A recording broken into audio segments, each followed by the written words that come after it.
reach the top, I'ma scream thunder rocks. They say a nigga hot, they say I won't stop. And when I reach the top, I'ma scream thunder rocks. They say a nigga hot, they say I won't stop. And when I reach the top, I'ma scream thunder rocks. They say a nigga hot, they say I won't stop. And when I reach the top, I'ma scream thunder rocks.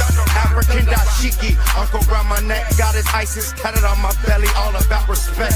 I do it for the gods, I live for my queens, all my niggas kings, captain of my team. Life is just a dream, life ain't what it seems. You just a player in the game if you don't own the league. Hop on the magic carpet, fly with me to a whole new world that they call Elm Street. Stay away from haters, stay away from busters, because in Never Neverland ain't no room for these suckers. Stay away from haters, stay away from busters, because in Never Neverland ain't no room for these suckers. They say a nigga hot, they say I won't stop. And when I reach the top, I'ma scream thunder rocks. They say a nigga hot, they say I won't stop. And when I reach the top, I'ma scream thunder rocks. They say a nigga hot, they say I won't stop. And when I reach the top, I'ma scream thunder rocks. They say a nigga hot, they say I won't stop. And when I reach the top, I'ma scream thunder rocks. Oh my dear Mr. Williams. Information is power. If you don't have the information, one cannot seize power. You need to think about becoming mentally competitive. Being black does not free you from being a responsible individual. Riverside, the turf, we in another zone. So futuristic, welcome to the Thunderdome. Posted in the hood, the homie got the chrome. And if you niggas tripping, silver bullets getting blown. Check it with real killers that'll kill you at your home. And if you niggas tripping, your body hitting the flow. Fuck the police is the code that I live by. Kill a pig, cook the swine, fuck the cop, I hope they die. Black man in America, I'm not supposed to shine. Living in this white man's world is a waste of time. Black man in America, I'm not supposed to shine. Living in this white man's world is a waste of time. They say a nigga hot. All aboard! It is time to hop aboard my spaceship, cause you are now tuned into what is the Matrix TV. I'm your host, the master of the universe, Jason Elm Street Williams, reigning in from Riverside, California, the beautiful West Coast. And like I teach, we're living in a Matrix hologram video game, the American dream, and we're trying to escape out the maze. And I have a beautiful, intelligent, amazing guest reigning in all the way from Taiwan. He's an expert when it comes to more science, metaphysics. We're going to get into ancient hand gestures, esoteric meaning behind sacred geometry. He goes by the name Charles Ross. Hello, Jason. Wonderful to see you again. And we've had a long chat before this even started, so yes. We're all primed and ready. It's the best way to start your weekend. Yeah. Exactly, everybody. So right now we're talking about symbology. We're talking about masonry. We're talking about religion. For those who have not been sleeping under the rock, you've seen this symbol before. Some people call it the Star of David. Some people say it's the Seal of Solomon. Some say it's the word tetragrammaton. Some say it's a symbol of yin and yang put together. Some say it represents the square and the compass. Some say all of this represents a simple circle and a square, which are the building blocks of life. But to the right, we have a hand gesture. So, Charles, what does this mean when it says this symbol also means this symbol and how they're connected? And then we see what today they would call Jesus gesture, blessing. Fingers of the right hand are in the sign of what we see here. And as you guys see, the topic is ancient gang signs. When you come to California, if let's say you're at the club and you see people throwing up gang signs, and even people who imitate gang bangers who see movies and stuff, you see them throwing up the set and imitating rappers. Why do they do that? It's because you see the imitation is because there's power in that. You see that there's power in throwing up a set or words or sign language. But what is the power? Is it you thinking that you belong to a gang, or does that gang originate from a secret society? And a lot of these symbols that you see gangs throwing up originate from Masons, Knights of Templar, and secret societies to convey a message in a times where people were murdered for being scientists, such as the picture for those who believe in Jesus, regardless if we're looking at a pale skin version of Christ or Jesus. Let's use this episode to look at this metaphysically as Charles breaks down the power of sign language. So basically, y'all, to end what I was saying, when you see people doing this, your veins change. So when you see me doing this, a certain vein opens up. Like when you have a ring finger, it's around your heart because your index finger is connected to a heart valve. So that means every time you use your finger, like your pinky would represent earth, air, or water, your middle finger, the ether, your thumb, the fire. So in movies, when you see the magicians and sorcerers or martial artists use their fingers, that's because in ancient times we had the science of using our fingers for magic. So Charles, what are we looking at right now? Yeah, so we have some fascinating symbols that have been put into a collage. It's very hard to get information about the comparison between these, but there obviously is a connection. The geometry is quite fascinating. We have this celestial archetype, which I've realized is the way we perceive reality. So I always used to I always used to think that the square and compass was like building tools for constructing a temple, but the temple is not a physical one. The physical temples made out of stone and metal, those were created by the lesser keys, whereas these are celestial archetypes. This is the way we see the sunlight. Now, the sunlight, or the Son of Man, we have been told that it's light, but we shouldn't have believed that when we were told it. We should have seen it as God's electric life energy, and God's power is electricity. And if the electricity is too high, we will immediately disintegrate. The human body will basically perish. Your soul won't necessarily perish, but the human body will. So that's why when Moses went, for example, to take the tablets from God, he was told specifically, do not look upon God. Do not look upon the light of God, because it is too powerful. So this is the filtration system by which we see the world. So you have a higher consciousness, which is the polarity of a celestial archetype. You have the access of the sun being filtered through multiple firmaments, multiple water-like lenses, basically, lenses made out of water. And once you understand that, then you understand the only power on Earth is electricity, is sunlight, and there's really nothing else.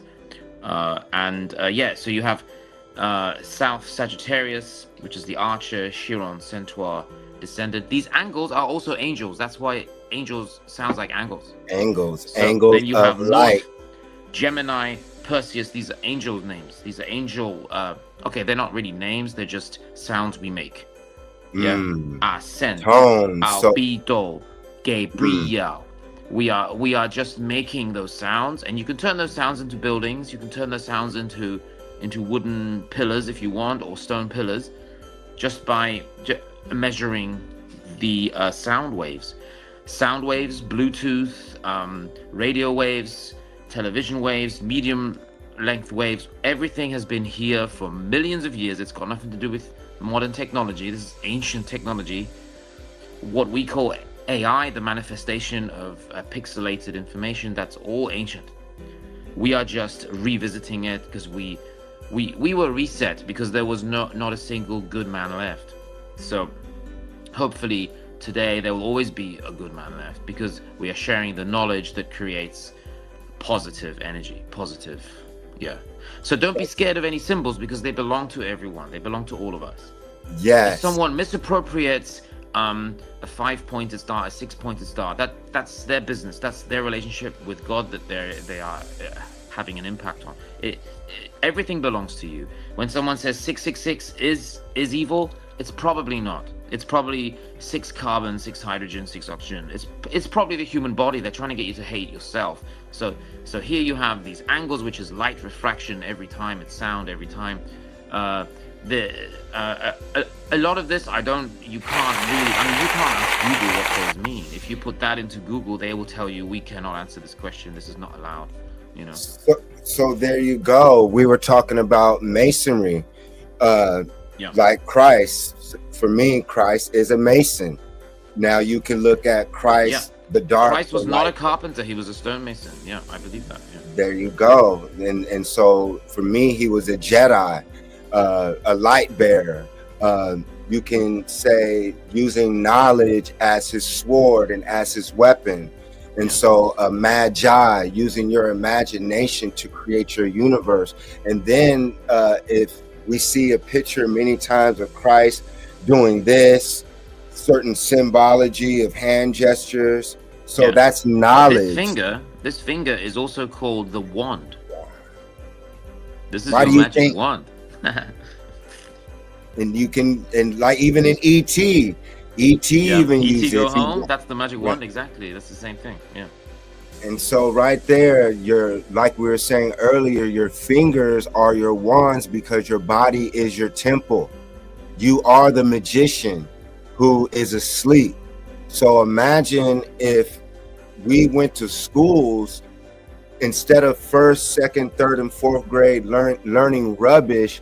Imagine going to a school like when they show you Harry Potter, to where you're literally going to a school to become a supreme alchemist, where you learn about everything it is to farm, learn about seeding, learn about crops. Then you learn about your body, learning of your temple, learning your yoga, learning every aspect of your body. What is your potential then? This is what we need to create in the future, y'all. Our school systems, even though school means hell, our institutions of higher learning need to be based off of this human body then. Since we learn and know that our body is an ancient temple and that our ancestors such as Christ or Jesus, for those who subscribe to those teachings, left us clues on how to empower our bodies. So if Christ lived, for those who follow that, that means that you can do all things through Christ who strengthens you. Therefore, if Jesus did it, you can do it. If Jesus walked on water, you can walk on water. If Jesus could heal the blind, you too can heal the blind. And if you actually study the words of Jesus, he said that we're supposed to use the teachings of him, Christ, and do greater works than him. So this should be the time to where you apply the teachings of Christ to yourself, to empower yourself, which is being the God within and spreading that light amongst your people. So we all vibrate as Christ. So we all vibrate as gods and then create our future as alchemists. Yeah. And imagine what society would be like when we are vibrating on always wanting to improve ourselves, because we know that's the path. So go ahead, Charles. You know I like to ramble a lot. So is there anything else? No, people are going to listen to that, and that's going to be important. You've got to set the scene. You can't just tell someone, oh, by the way, all of this is not what you think it is. You know. Yeah. So this book, you guys see, Charles and I are we put this picture up. But this book is called Insomnia, The Great Masonic Secret, Master Keys. And also to the top left, you see the square and compass. So what did we use the compass for as Moors and Moors? Well, we use the square and compass to map the stars. You know that Moors means to navigate the seven seas. You know that we talk about the pirates. For me, the definition of a pirate is those who were able to master the pi, just like the numerology or numeric symbol of pi, 3.14. Imagine having the knowledge in your mind of pi ra. So pi ra, the pirates were able to map the mathematical system above and below to navigate the matrix hologram. And so we use the square and compass as a way to navigate the matrix. And then also the square and compass can make a circle, y'all. And it also can make a square. And the circle is proof for I that there is higher intellectual in the universe that are operating, and through sacred geometry, these higher beings communicate with us. And these sacred geometry symbols are also an education system, and also clues that you left behind and that we left behind in our past lives. For when we experienced the memory wipe, we were able to identify these ancient symbols that you already know, and it helps you, it empowers you, because knowledge is power. We just happen to be living in a society that is telling us what these symbols are, that is defining our reality for us. And this is why conversations that Charles and I are having and everyone viewing is necessary, so we all can come together to decode these symbols, to break free from the matrix hologram, so our perspective of light can change, so we could see the matrix really for what it is. Just like if you're playing basketball or football and your coach tells you a certain move or drill to improve your stiff arm or your jump shot, now your perspective on how you play is different. Before you knew that you could shoot a three-pointer. It's the same thing on learning how to decode these symbols. The greater we become at decoding these symbols, the more intelligent we become, which breaks us free from the mind manipulation that the current government system has put over our minds, which controls our imaginations. And remember, I magic nation. So therefore, imagination is the magic that's within you to bring down from the ethers into your mind and manifest it. Because whether it's a book, a speaker, it all comes from someone's mind. So go ahead, Charles. Yeah. I mean, I think there's a link between every empire and the symbolism. I don't think it's just Masons, or it's not just sort of Western culture. It's the same with the Chinese zodiac. So they're also using the same star and then putting symbols into each star. And there's an alchemical level to it as well, where the diagrams from the book, the alchemical notes from the 1600s, actually has a symbol inside each triangle that makes up the Star of David too. So the Bible was very much written by an African Moorish conglomerate, probably. So they definitely were checking on everything before they kind of went to print, especially the Star of David and the Line of David, and finding the lost tribes. Yeah. And when you say that, That's fascinating, I think. Yeah. When you say that to the viewers, you bringing up Moors being connected to sacred geometry, which we call the Star of David, our Yeshua, our Jesus, and his hand gestures of sacred geometry, sign language, symbols in your hands that mean something, were created by dark-skinned, woolly-haired people, today classified as Moors or Black people. Can you go further into what you were saying as possibly Moors created these sciences, and what would be the purpose of them creating the sciences, and why is it hidden from the public that the creators of this education system are indeed Moors who are misclassified as black people? Yep. Well, the Moors were, I mean, the word Moor was, is today used to describe a swarthy person. But in the original, like, this is why, I mean, you have to look at every empire. You can't just look at, like, Western culture. You can't just look at American native history. So, Mer was always used to describe light. That's where the Merkaba comes from. So, Mer was light. Now, we've completely inverted the entire world, and we've created this. Now, Mer is dark, right? Dark-skinned Mer. So, same with Tar. Tar has always been used to describe black. But the Merkaba is also like a six-pointed star, which is also the flag of Israel, right? Is that six-pointed, I think? So that's just like you put the square and compass into these these like six positions, because we want the 666. We're trying to get the human connection, 666.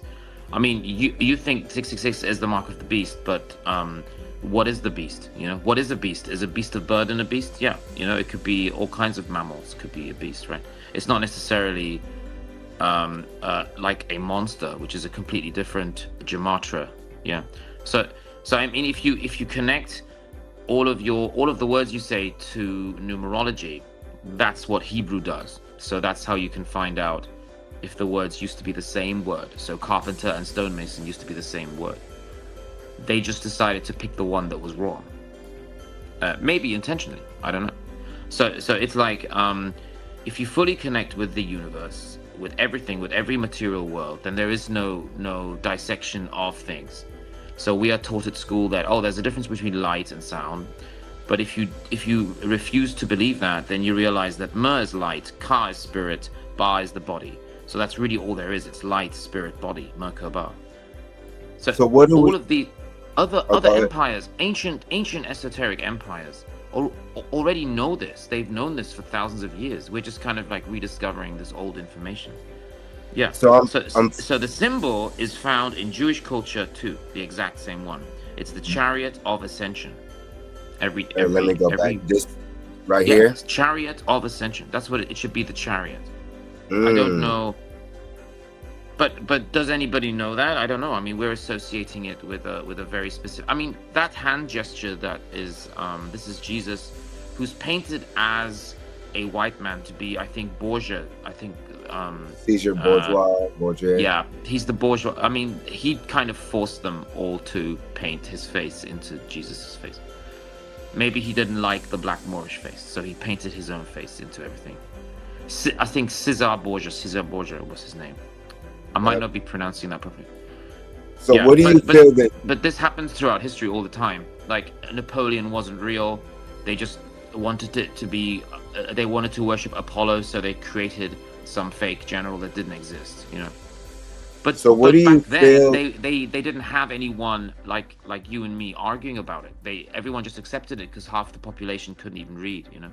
So what do you feel the danger is of the world not knowing that the original Christ and the original so-called savior of humanity is indeed a Moor? Like, do you feel that that's an injustice to all people? And do you feel that that would change the world's perspective if they found out and knew that the savior is indeed a black man? Yeah, because most of the Western world are basically babies. They're babies in adult bodies. So, which is horrific, really. It means that you never do anything with your billion-dollar equipment, your brain, your intuition, your eyeballs, your heart, your lungs. I mean, you can feel things in your gut because that's what your gut can do. It can read signatures, you know. It can read electromagnetic waves. Every part of your body has so many connections to the outside world. You can affect things 1,000 miles away from where you're sitting. You can affect energy 1,000 miles away. You know, You sent this picture it's of all we about are. harmony. Yeah, we are harmonic Yeah. beings. That's a really good picture to look at. Right Explain now, that to the people, what that means, what they're seeing in correlation to what you're speaking on. yeah. So the Abraham, again, it's the same thing. Light, spirit, body. DNA, I don't think is real. I think that's the spirit, but people are pretending that they can read your DNA and tell where you come from. That's completely incorrect. Wow. There's no such thing as reading DNA. That's not possible. Go into that. I honestly haven't heard anyone say that. Explain, please. Oh no, that's without. I mean, there are many people who believe this, but maybe don't want to talk about it. So, if you want to gain wisdom through knowledge, you have to be critical of everything. You can't just accept things, because you're gonna accept things every day that you have no proof of. But everyone's talking about it. Everyone's saying it. See, that's the worst thing. It's this kind of group mentality when you get this peer pressure from people that you are around, you know. So Thoth, which also sometimes he's called Hermes, you use this ancient light spirit body knowledge, which we can't use because we think it's music, DNA, and energy. Yes, it is energy, but what kind of energy? Well, it's sun energy, so the sun must be electric energy. So sunlight is electric energy. They were telling you you're breathing oxygen, but you're actually breathing electricity, which only sounds crazy because they told you electricity was something completely different than what it actually is, you know? You're breathing electricity. Yeah, there's no oxygen being pumped around your body. It's an electromagnetic device. There's no oxygen. There's no oxygen. There's no DNA. There's no telomeres. If your telomeres are longer, you live longer. Like they even tell you that it's all about your you have good DNA. You have good genetics. It's not. It's not about good genetics. It's about are you eating meat? Are you eating dead things? You know, and what kind of food are you eating? And it's not about exercise. There are people running up and down mountains thinking they're healthy. They're just destroying their cartilage and synovial fluid, and then they can't walk properly when they're like 50. You know, that this is not what your body's for. Your body's not a machine. Your body is this harmonic being. Actually, everything's harmonic. There's nothing that isn't manipulated by sound. Yeah. Well, right here, you have a picture.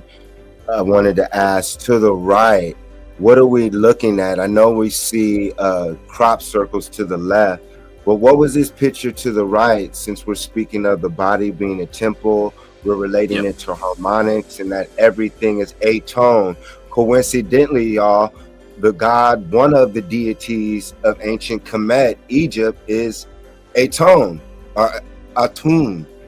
So when we look at a tune, it's a tone, a frequency, or a word. So therefore, you as a tone, and if you're a pharaoh named Atun, a tone, that meant that you had the knowledge of the frequency, a tone. So when you see these sacred geometric patterns and symbols, imagine you being raised in a school system that taught you that, and that's why pharaohs were named certain titles. So when you hear King Amun, you know, those are all titles. So I just wanted to go into that, because we have to remember that even in ancient Kemet, like Charles was saying, dedicating your life and your curriculum to mastering your body and understanding that your body is a musical organ, and that's why they call it organs. So that means that everything, whether your heart is pumping out of frequency. So that means just like anything you put into your car, if you're putting in bad gas and junk into your car, it's not going to run good. But if you're putting in the right nutrients, which are the netters, because remember the word nature derives from the word netters. Netters are what you call the gods and goddesses of today. So when you're eating nature, which is the food from nature, it allows your body temple to function properly. And then just like any music note, it's singing the right tune to nature, and now you're creating a reciprocal relationship with you and nature. And now, just like anything in life, a reciprocal relationship is love. And now that relationship turns into nature giving you knowledge, whether it's you ate a banana, ate a watermelon, because that watermelon has information. And like Charles was talking about with our DNA, let's say if it's not DNA, your watermelon has a music note, and so does your body. And so it's going to create a song inside of your body versus you eating steak and your body having a certain song, and now the steak is messing up your rhythm. And once your rhythm gets messed up, it messes up your mood, what you think, and what you do. And that's why it's imperative to eat correct foods, which I got to improve on always as well. But go ahead, Charles. Do you know what? Yeah, do you know what farmers used to do? The Anglo-Saxons in like Germany and Austria, they used to put the seeds in their mouth and spit it out so it would have the DNA. Yeah. So I mean, obviously, when we say DNA, we're talking about your genetical information, right? Your frequency. So they were giving information about their bodies to the seed. The seed would then replicate whatever was missing from their diet. Yes. That is so insane, and it's scientifically proven. So for the people that are still brainwashed under the whole science concept, then that I can easily prove that. Yeah, but it's the idea that if the seeds are doing that, what information is the sunlight giving us? Right? The sunlight is giving us information about the external world. So it's called high gamma energetic rays, right? So that's information. We shouldn't have to wear clothes when it gets cold because the sun is telling our body to react in a different way to the environment. So all of we should be constantly grounded and connected. So I love these. Have you ever seen these? These kind of geometric patterns that are burnt into fields overnight, and yes, the crop circles. Yes. Yeah, no one knows quite who's doing it or when or and they happen overnight, and some people have taken videos of them just suddenly appearing, like all of the plants just bend down and bend over in a perfect circle. I think you sent me a video. And there's a video of it. So again, I think the video, I don't know if the video is real or AI, but it's the fact that they happen in less than 24 hours makes it feel like I don't think there's someone at night doing this art. What would you say the creators of these geometric patterns are then, as I try to find the video? Yeah, I'm gonna say probably. I mean, some people will call them sort of angels. Some people call them aliens. Some people call them extraterrestrial creatures. I mean, it could be a government experiment, but the geometry is very interesting. Some of them have. Really, these are some of the most important patterns that have been used by many different civilizations, like the flower of life, the Fibonacci sequence. You've got some Merkaba patterns. Just pretty cool esoteric shapes. I think that's an all-seeing eye. Looks like so maybe all of these symbols, and this is what it makes me think. Maybe all of these symbols are actually ancient important symbols. It's just different people have used them for new things. So the original, it's like Hitler's swastika. That's an ancient symbol that goes back to Buddhism. It goes back to Native American Moors. It goes back to ancient aliens. Yeah. So I mean, I mean, are we just not able to see most of the things that are happening because of our limited vision? And and then suddenly something manifests like these crop circles, and we're like, wow, how did that happen? Well, it's because we can't see most of the world. This is just probably a very very low frequency sign of that world, and then there's all of this other stuff going on constantly, these symbols everywhere, and these are just the ones that we happen to be able to perceive at our current consciousness. Correct. I think And there's then, a lot of things we can't see, and then maybe other people can see more. and then they could be also clues, like for one, clues for us to figure out.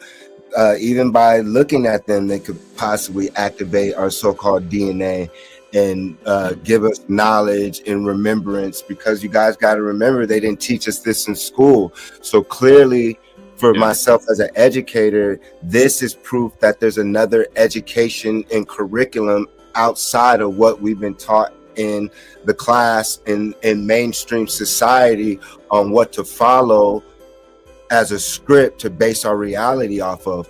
What if these sacred geometry symbols that are all around us are clues and messages on how to escape and wake up from the matrix hologram?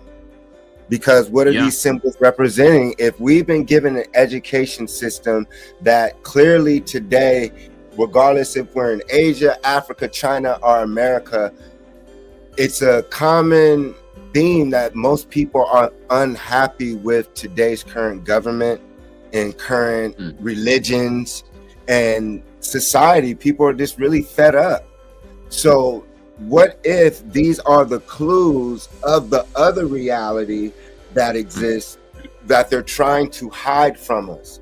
So the reason why there's a constant distraction. Distraction. There you go. So that would mean that the society that we're all, no matter what color we are, that the society and the system is set up to distract us from the real education and spiritual system that is here for all of us to help us ascend. Just like when you purchase a computer or a video game back in the day, you could play the computer and video game, but isn't it easier when you can read the instructions and be like, oh, okay, up, left. Oh, if I press this, if I do this. No one gave us instructions. We can't walk outside to a ancient temple and learn about certain parts of the mind and the body, but there's a church on every corner. And it's not to say that all churches are bad. Like we say, let's start looking at both sides, the good, the bad, the dark and the light. Some people of today might need church because they don't have the knowledge or haven't earned the level of esoteric knowledge. So they need a place to go to that is outside of the worldly distractions. And at least in church, there's some type of teachings that can teach them that there's a world outside of the material world. And then using what we call God and Jesus as templates to better themselves. There's nothing wrong with that. But the problem lies in when people such as myself or who are advanced and didn't vibe with the church, and then when it was time for my awakening, we were demonized for this information. When we were making contact with extraterrestrials all our lives or on mushroom trips, some people would say, oh, those are demons, those are fallen angels. When you start questioning religion, when the pastor says never question God, and you begin to question God, and the pastor could not answer the questions that you were asking, and then in the Bible, when you had questions, every pastor that you asked could not answer some of the questions that you found in the Bible that did not make sense. So we need these conversations. We need these episodes and podcasts so we can begin to decode the crop circles, because you can see that there's fake crop circles, but clearly since a kid, we know that we've seen the videos where the orbs are circling in these crops, and then within seconds and minutes, these geometric patterns that we could not even dream of some of the times are showing up. So for me, those crop circles are also time patterns to where possibly when these beings step foot into this dimension, they put that marker there to let them know what time it really is, possibly. And then also through those geometric patterns, like they call the Star of David or the grammaton symbol, it's actually working. It's actually light. So when Charles was calling it the chariot or light, the sacred geometry symbols, although we're not able to see it visibly on our light spectrum, the star is literally doing that. So when you see so-called today, they call it witchcraft, and you see witches and warlocks drawing on the ground and doing that, and they'll be talking inside of a circle, and another being will pop up from another sacred geometry symbol. That's the type of works we really need to be learning in school. Now, people say, well, those are demons and devils. No, if there's the reason why people trip out when they do psychedelics or do certain meditative states of mind is because those beings are always there. The so-called ghosts, aspirations, ancestors, they're all vibrating on a different frequency. And so it just simply means that until you activate certain parts of your mind, you're not able to see that light spectrum. And so there's a reason why, because you have to be initiated into certain levels of thought. Because if sometimes when people trip, I'm using psychedelics as an example, when you trip out and you see certain entities, and unless you have courage, or someone's already taught you, or long story short, you can have a bad trip. And it's not that those beings are bad, it's just that you were taught that those beings don't exist. And then you live in a society that taught you that the beings outside of God and Jesus that most of you never ever see outside of a painted picture don't exist. The only time that ghosts and goblins exist is so-called Halloween. But it's okay for you to believe in angels, Gabriel, Angel Michael. It's okay to believe in God and Jesus. But when reality strikes you that there's other entities and beings vibrating on other radio stations, that's considered bad. We need to get to, or you as an individual eventually have to get to the point to where you're able to communicate with all beings on all spectrums of life and have discernment on which are good and bad, because some beings are bad and jealous and manipulate and wicked and trickster gods, while other beings will give you information. There's some beings that ask for sacrifice. That's why I say be careful of which God they're referring to in the Bible, because is it the God of the Bible of the knowledge, or is it the God of the Bible that's telling his followers to kill and murder in his name? For I would say that the creator of the universe is not going to ask his followers to murder anyone in the name of him. So that's another entity that exists in light spectrum that certain ancient tribes made contact with.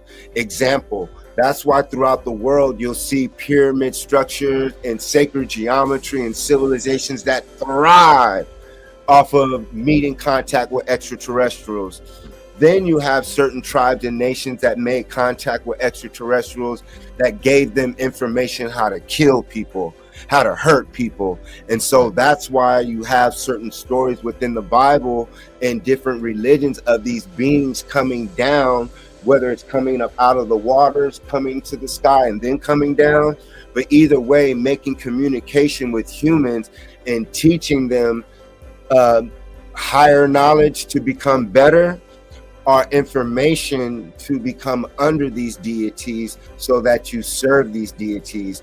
And so to give it to Charles, I would say that the beings that are giving you knowledge and information on how to build a pyramid, how to farm, how to create innovative things that serve humanity, versus a being that tells you to murder people and build a church and ask people for money.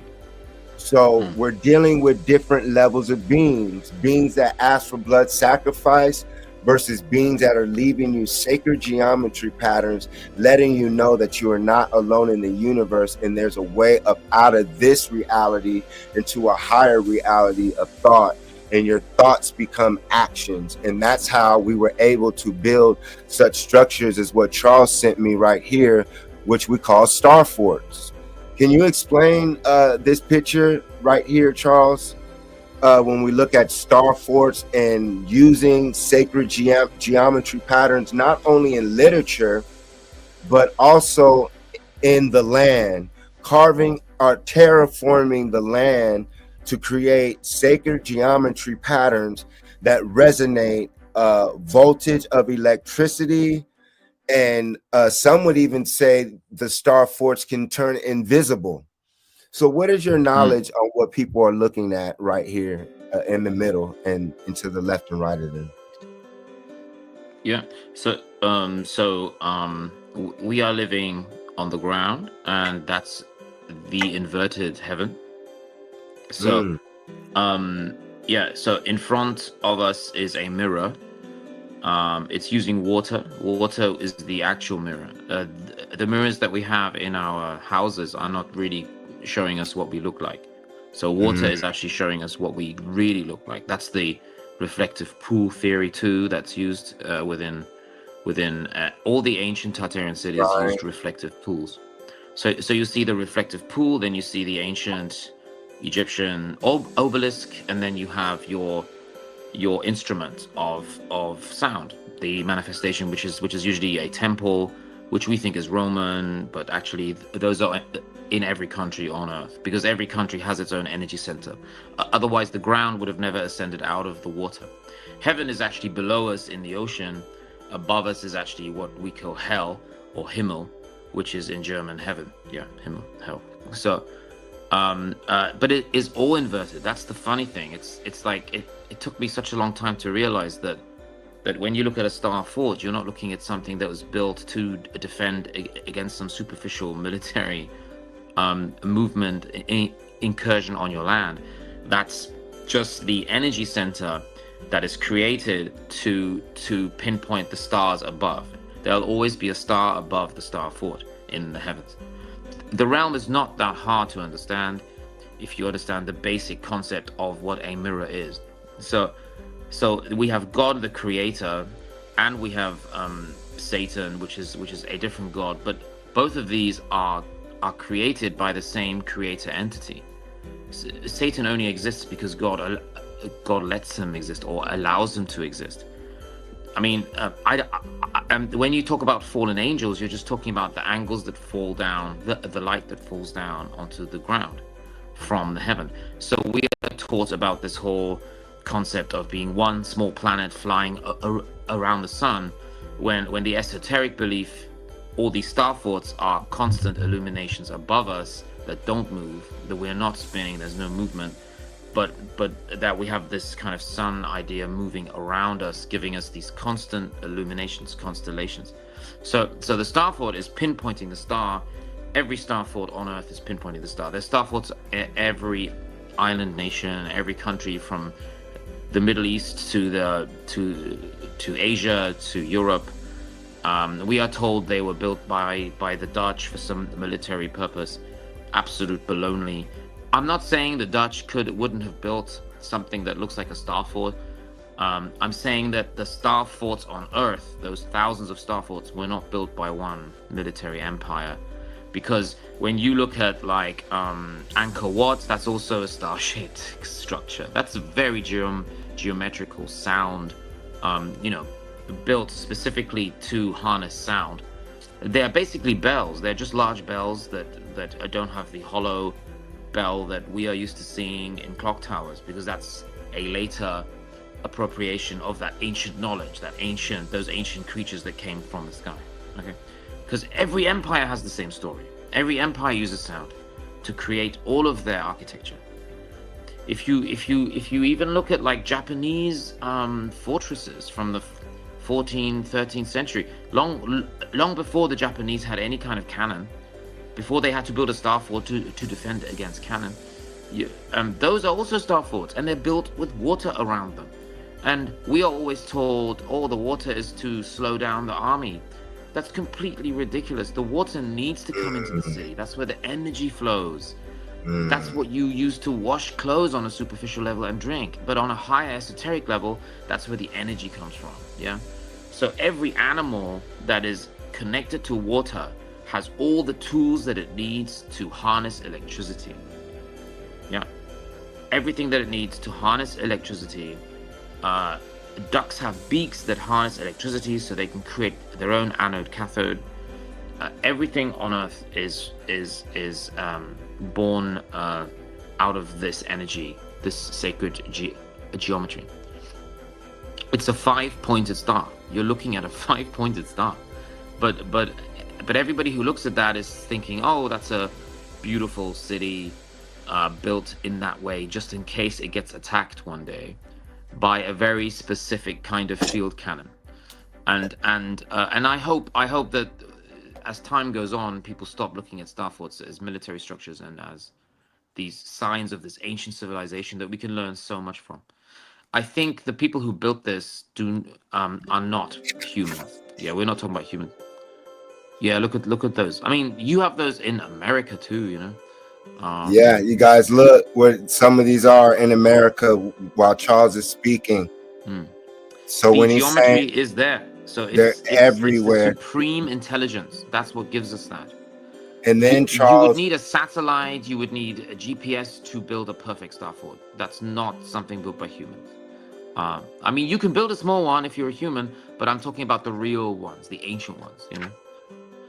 Because there's always fake ones too. You have to be careful. There's always fake ones. I'm not saying every single star fort was built by ancient entities. And then look what Charles is saying about sound is vibration in the ether. And then it talks about how all the star forts coincidentally were built by water. And so with water comes vibration. And we know that when you speak to water, the actual crystal structures do change. And so now we have proof scientifically by Dr. Emoto, that when you speak to water, the structure changes. So if you say, I love you to your plant, to your water, to a human, to your dog, anything with a vibration, it actually has a conscious and reacts. So the same thing with these star forts, same thing with the pyramids. That's why you saw the pyramids next to water, is because, we utilize the water as an electrical conductor, just like the movie with Morgan Freeman and Keanu Reeves, Chain Reaction. It was showing you how we were able to use water to create electricity in ancient times.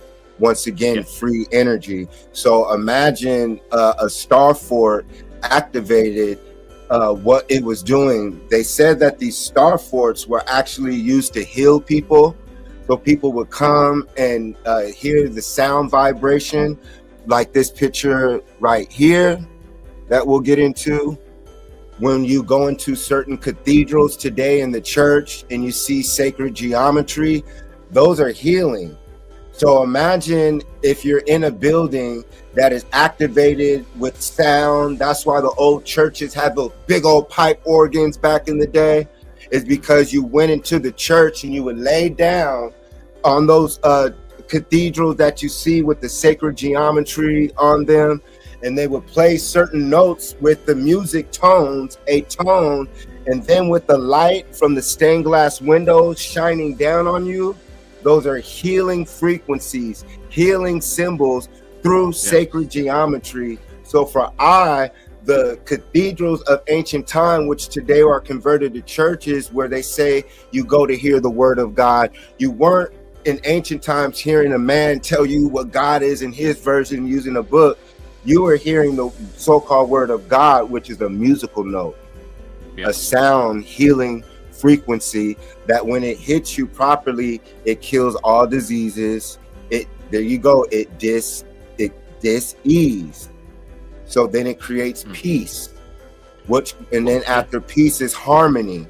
So that means that it was also healing. I think they were healing. Yeah, they were healing. So that meant that the entire planet, y'all, was healed, that we were at peace. Because the only way to create sacred geometry in these level of structures and mathematics and science is when people are at peace.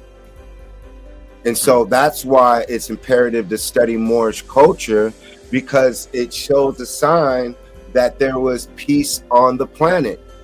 And that's when we get into certain religions that speak of a deity that came from outer space, that came down and corrupted the people's one language and blew up certain towers.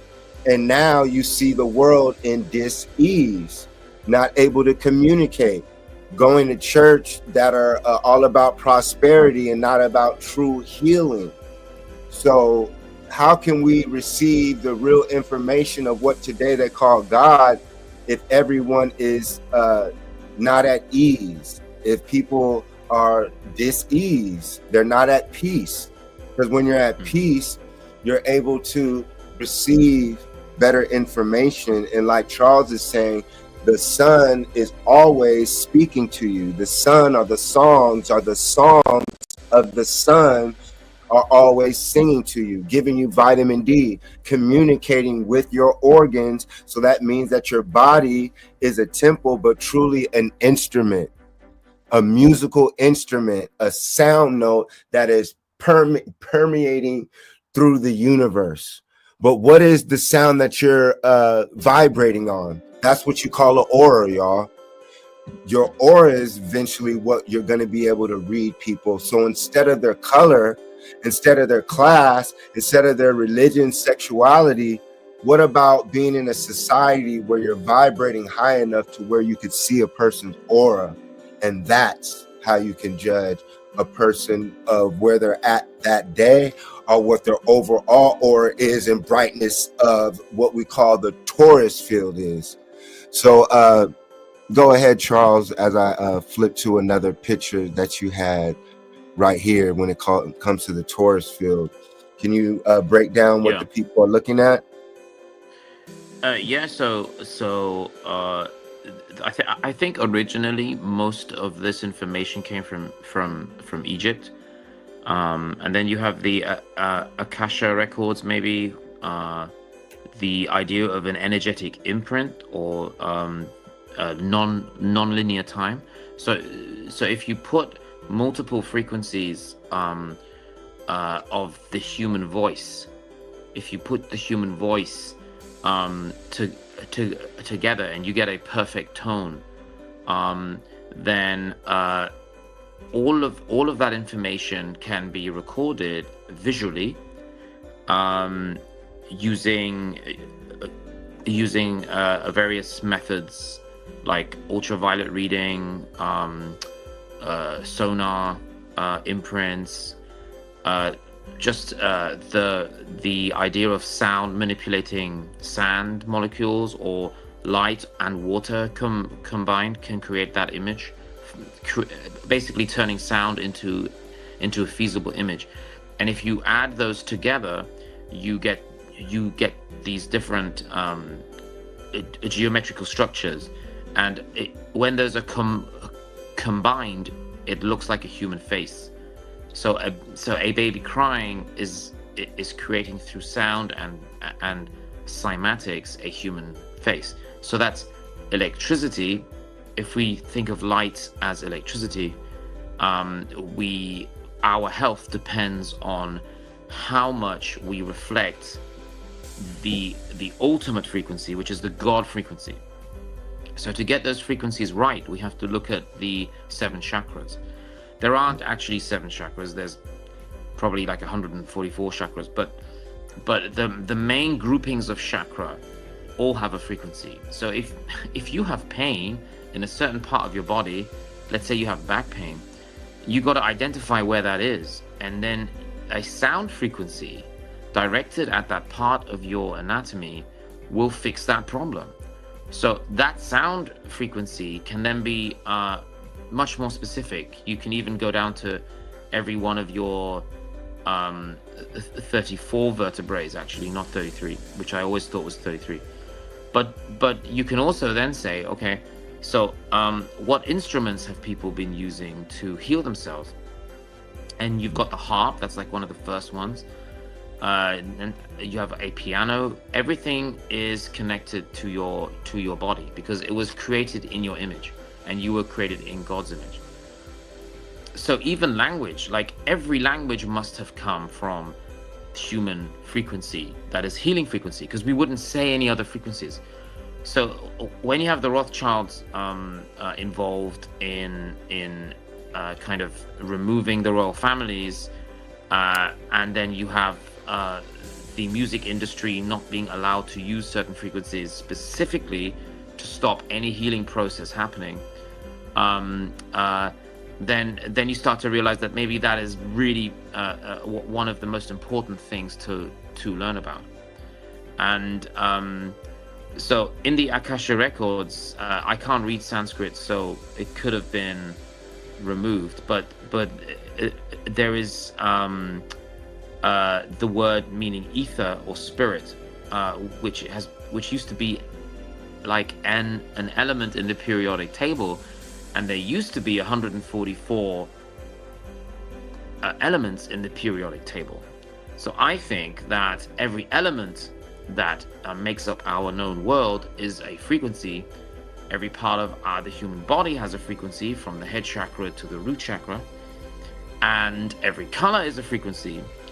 So that's how we are manipulated. That's how the human condition, the human consciousness is controlled, because we don't know the keys that are used to control us until we look into theosophy, until we look into the soul. What does it even mean to have a soul? Then we understand why there's now this non-linear time, so that we feel detached from all these ancient civilizations that taught us this.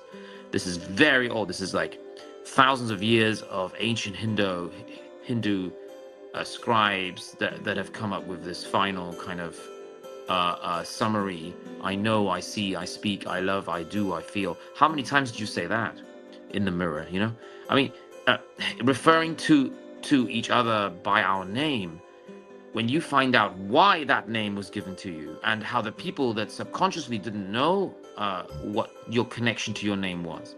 I've always had the name Charles. Doesn't matter which lifetime you go back to, because Charles has meaning too. There's like esoteric meaning to it. There's numerology to it.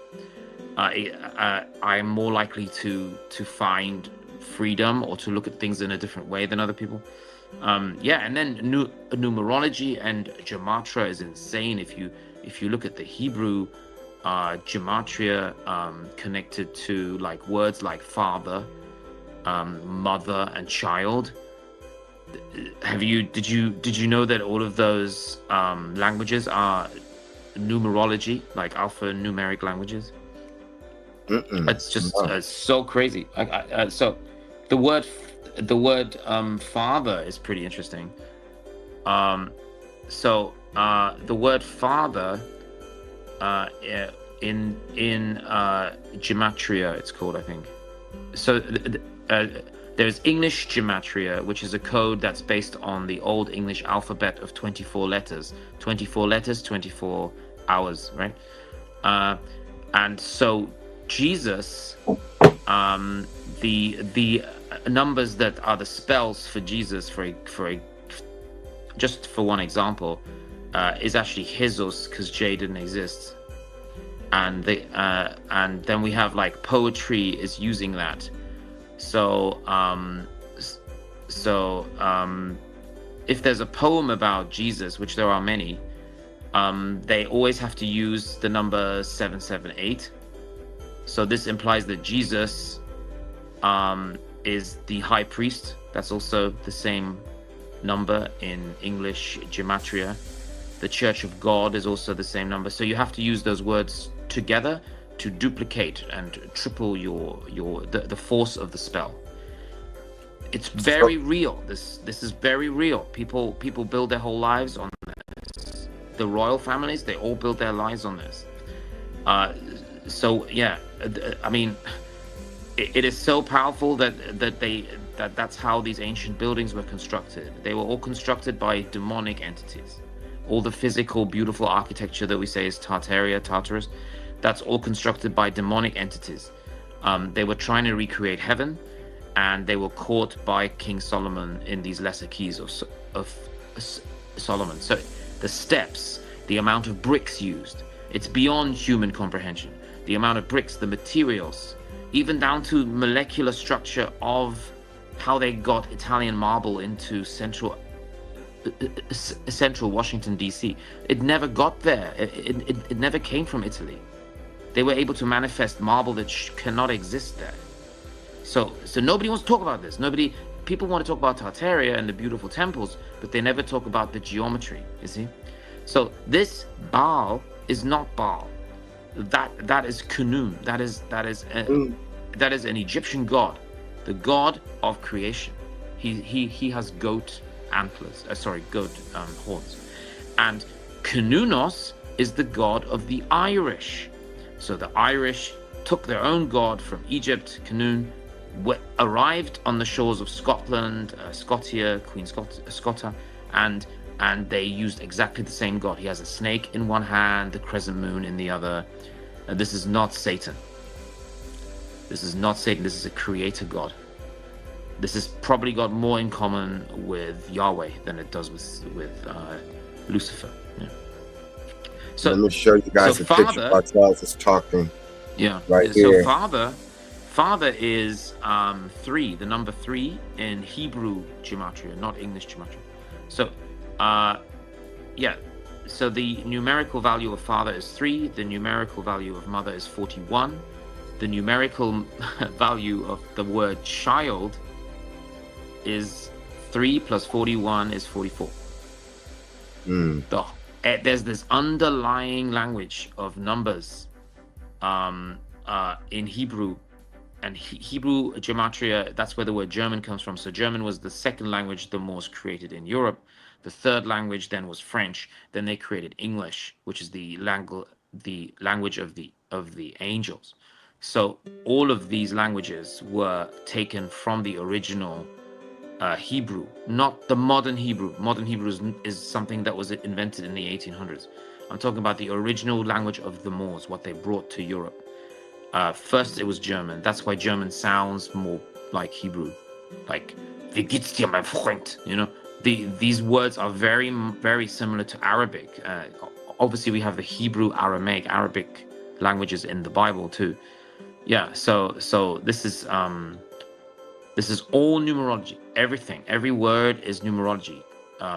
Child is 44, which is the mother. The word mother in Hebrew is 41, and the word father is 3. So what are we looking at right here then with this picture?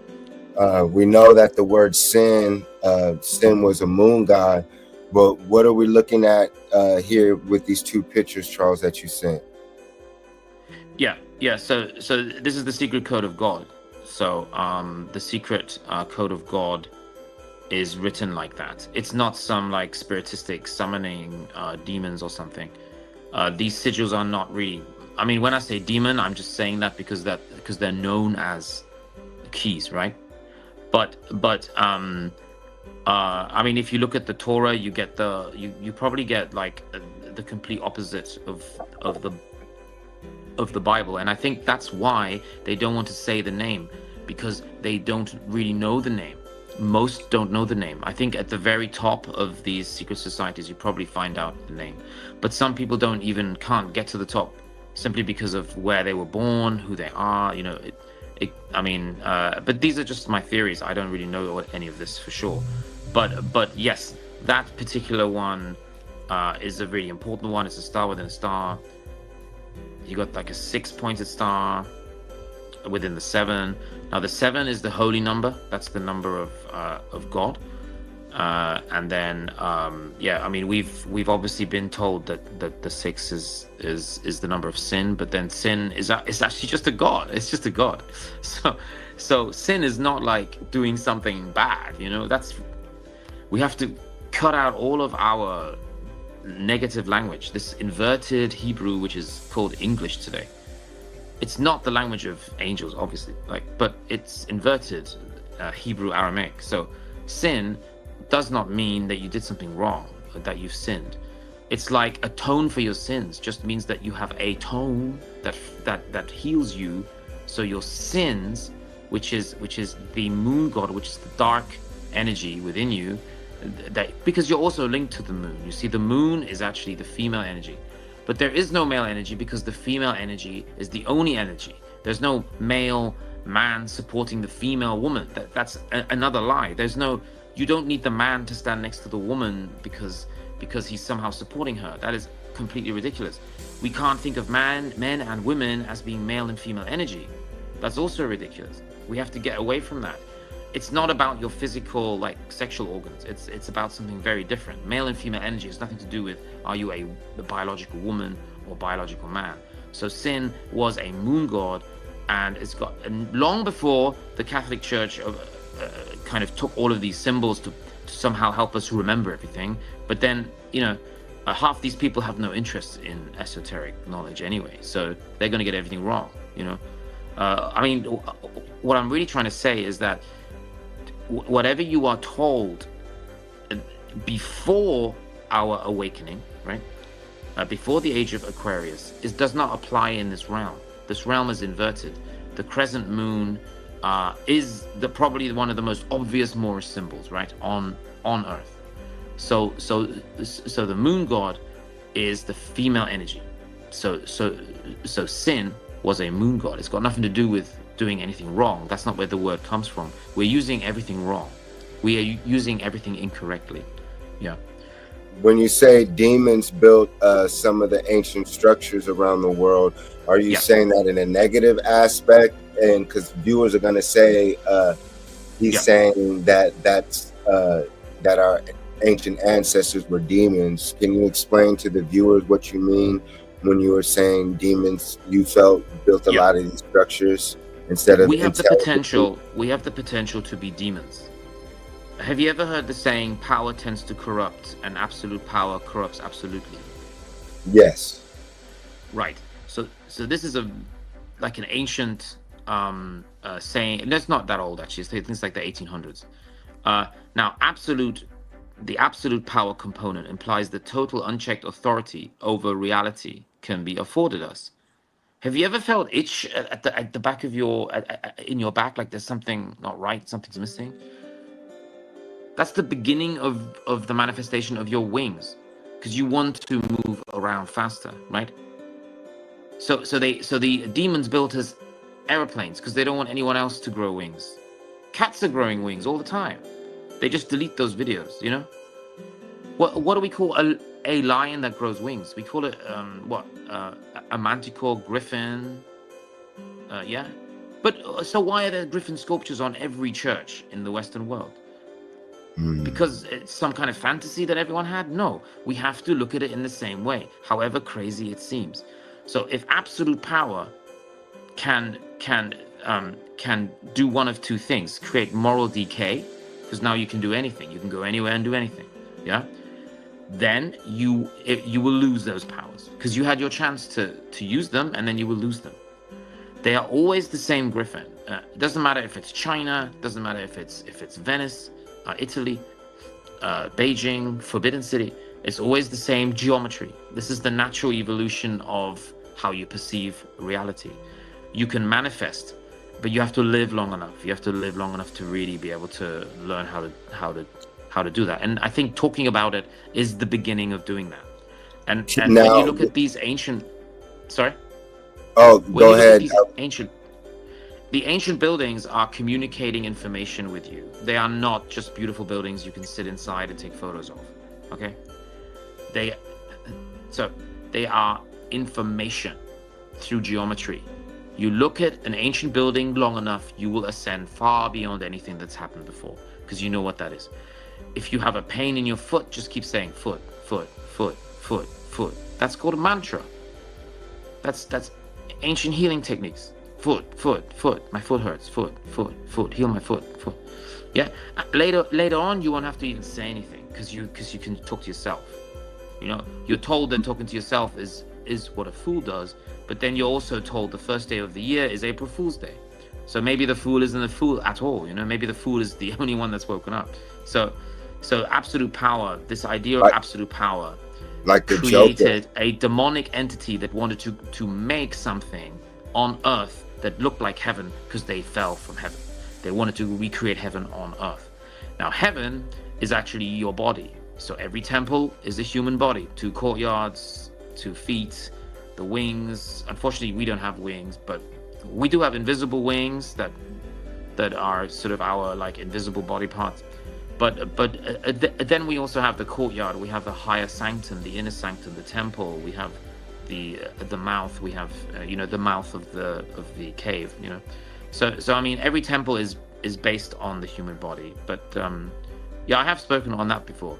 So when I say a demon manifested or was told or controlled by humans, because we have the power to control demons. It's not the other way around. Demons don't control humans. Demons can manipulate humans who have no comprehension of reality. But this is have you ever seen a movie about a human controlling demons? There aren't many. They don't want you to know that, yeah? So Solomon had I think 72 demons, and he controlled all of them. He made them build temples for him, ancient cities, all over the world.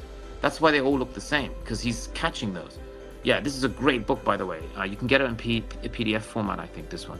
The Key of Solomon the King. So be careful of the keys, because the keys of Solomon are after he kind of like lost his mind. And I think madness is the inevitable curse of someone who's done everything. But he actually captured demons, many of them. Some of them more powerful than others. And it's really simple how he did it. He basically understood the geometry.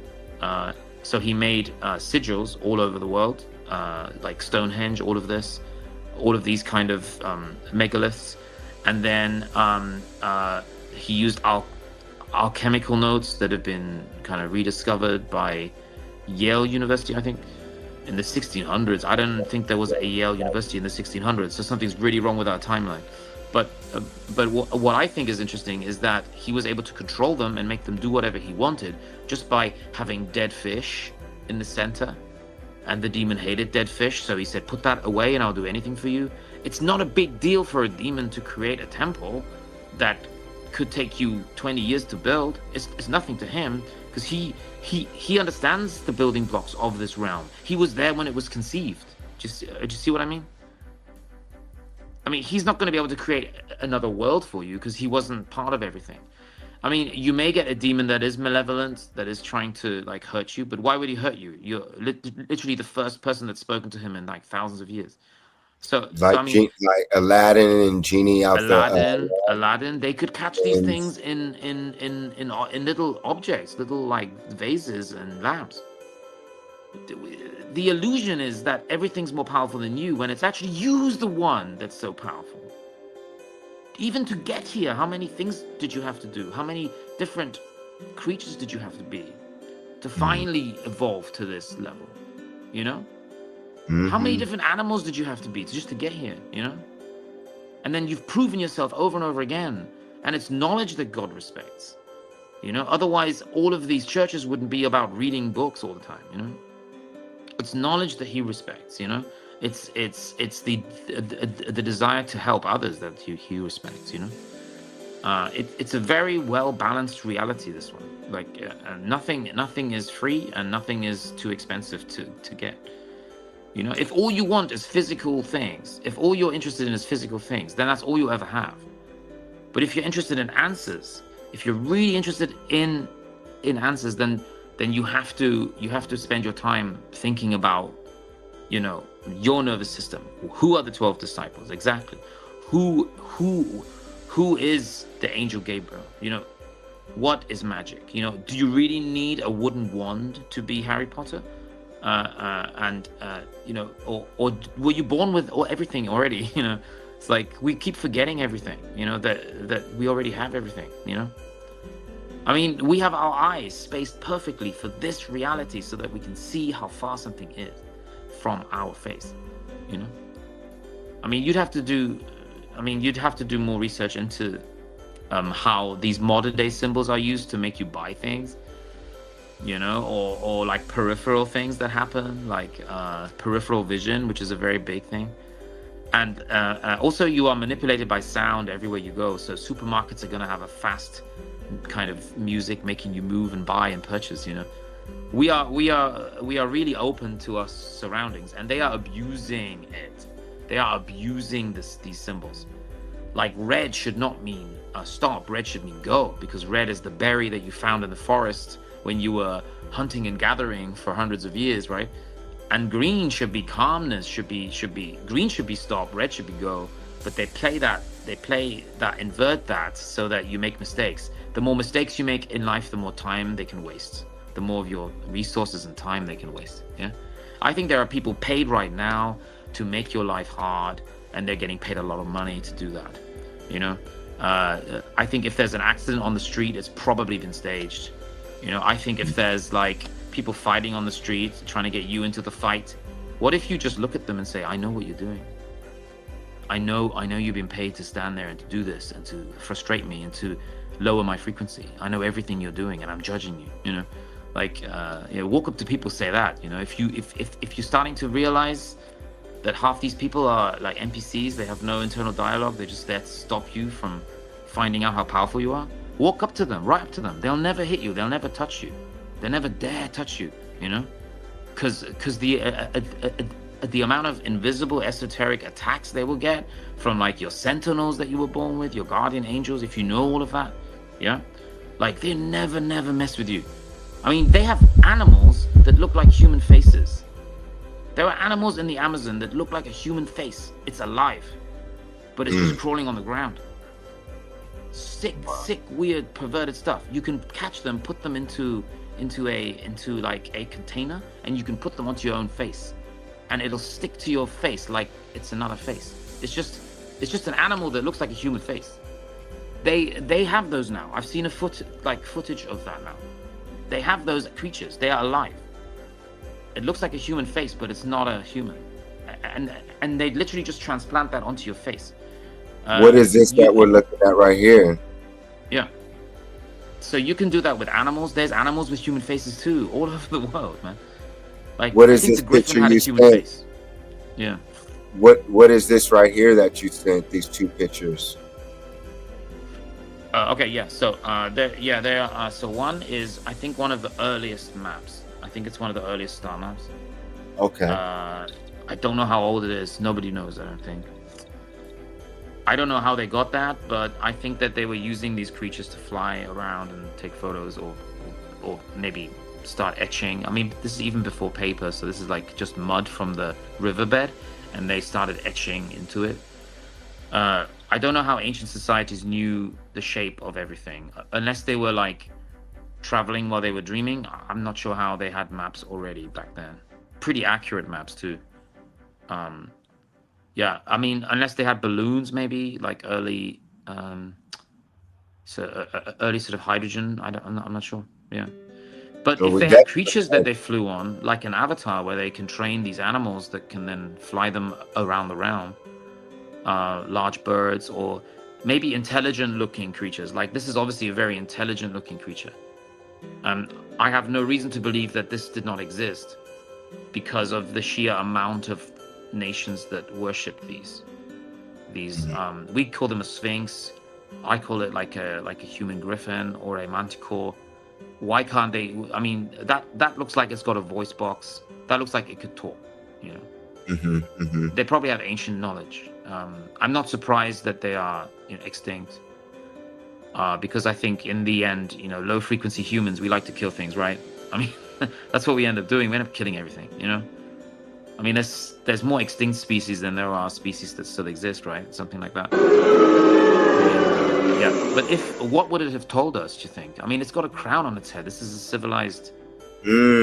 Obviously comes from Kemet. Obviously comes from the original Egypt.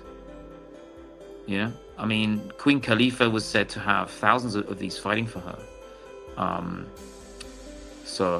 Yeah. And as we start, yeah, there is a creature called the Amazon. Have you heard about this? No. There's a creature called the Amazon, and apparently it was the most powerful creature on Earth. What was it? But I haven't seen a picture of what it was. But it's in many texts. This ancient creature called the Amazon. Yeah. So what are we looking at here? Any other, and I don't know what it looked like, but it could have been that. Yeah. So this is the St. George's Cross with the 4 Moorish kings. The 4 kings used to have crowns on, and then after a while they kept repainting them. And this is before the revolution, when they took down all the Moorish kings. That's when they had to go into hiding. Yeah. So yeah, this is I think it originates in Georgia, but it's also the Maltese cross. It's also the cross of Jerusalem. That's the king's one. Yeah, the king's is important because that's what they originally had on their heads. People say that these are the Moors that were killed in the Reconquista in the 1400s. I think 1498 was the end.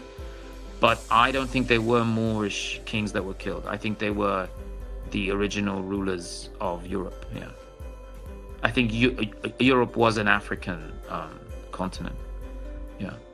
Now the Moors arrived and made it African. It was called the Iberian Peninsula back then. I'm talking about Portugal. Portugal, interestingly enough, always protected the Templars. It was the only country that protected the Templars. I think the Templars were Moors. I think that all of these people are not Maurice. Who do they call him? Maurice, yes, Saint Maurice. I don't think all of these were Maurice. I think these were different kings. They don't all look identical, do they?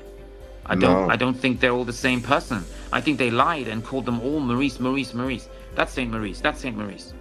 And actually, they weren't all Maurice. They were different emperors, different kings, like Hanover, Habsburg, all of these ancient royal families that make up the British monarchy today. All of these were black African kings. Yeah, Africa has ruled Europe longer than Europe has been ruled, than Africa has been ruled by European nations. Yeah. Do you feel that the day will come when this information will be mainstream? And what do you feel, what is the importance of this getting out? And what do you feel the change in the world would be when it's not an argument that Moors ruled the world recently? When you look at Moors who are classified as black people today who don't know who they are, what is the significance of the world not knowing, which we see today, versus the world knowing the true history and legacy of the Moors? Yeah. Well, the greatest minds of the human race are currently playing basketball and singing rap songs. What if those people were back where they used to be, leading academia, right? Instead of being downtrodden because all of their gold was stolen and people are scared of them taking it back. What if all those people that now don't have many career options really, because racism is still very real, you know? If they weren't playing basketball and weren't obviously proving to everyone that they are, you know, physically superior, what if those people were now in those elite positions, like heads of state, heads of science, heads of, you know, like spearheading, you know, research into our genealogy, research into microbiomes, research into, you know, if the greatest minds were really doing that instead of, you know, rapping, only getting record deals when they talk about death and killing and prostitution and, you know, and gang warfare. That's what I want to see. I want to see what would happen then. You know, how would we advance? Would we go back to free energy? Would we go back to everyone has a set income? Instead of using it to get elected, why don't we actually do it? You know, because everybody's just greedy. Like there's this low frequency, can I swear? Or I don't. Sorry, I kind of want to swear. Yeah. But anyway, there's this low frequency trash. This garbage, shitty approach to reality. Where everyone's just interested in money, and nobody realizes that the more money you have, the more you're going to be scared about losing it. There's like multimillionaires ending their own existence simply because they're so stressed out with their life. They have no happiness. Happiness and money are not the same thing. I think there is an argument to be made that being interested in money is what destroys the human body, the human mental state.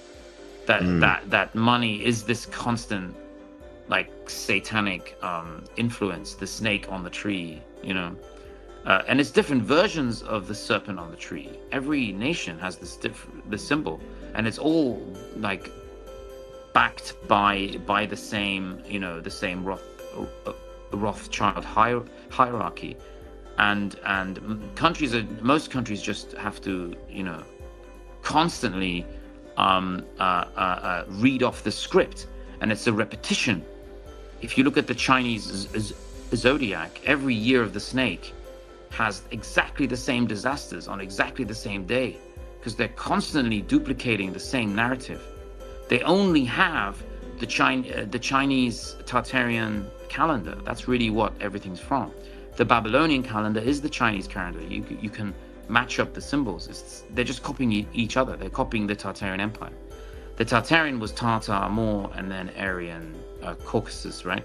But the whole Caucasus theory is also complete garbage. If you look into it, white people are not from the Caucasus Mountains at all. That's not even, that doesn't even make any sense, you know?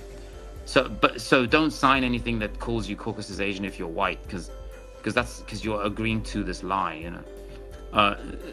Okay, so you have white and you have black, you have silver and red. It's actually silver, red, melanin. So you have two different kinds of melanin. There's always two kinds of everything. There has to be, you know, because you need that balance. So yeah, this kind of egg-shaped spiral with the snake is nothing to do with Satan. That's your inner chrism. That's the ascending liquid that your body produces, which is your everlasting life, the number 8, infinity. Yeah. So actually, they found those eggs in the Grand Canyon too. Did you know about that? No, I did not. Yeah. What did they say? Yeah, they recently found Egyptian hieroglyphs on these little Orphic eggs all over the Grand Canyon. Wow. Yeah. Well, my so-called theory is that the Grand Canyon, the Colorado River, connected all the way through Southern California, and that Southern California and the Santa Ana River ran through, which we know, Riverside, California, LA, and that we were able to take our Egyptian Moorish ships from the Pacific Ocean, because California was an island, and when it was an island before the dams and stuff were created and different tides changing, we were able to take our ships in here.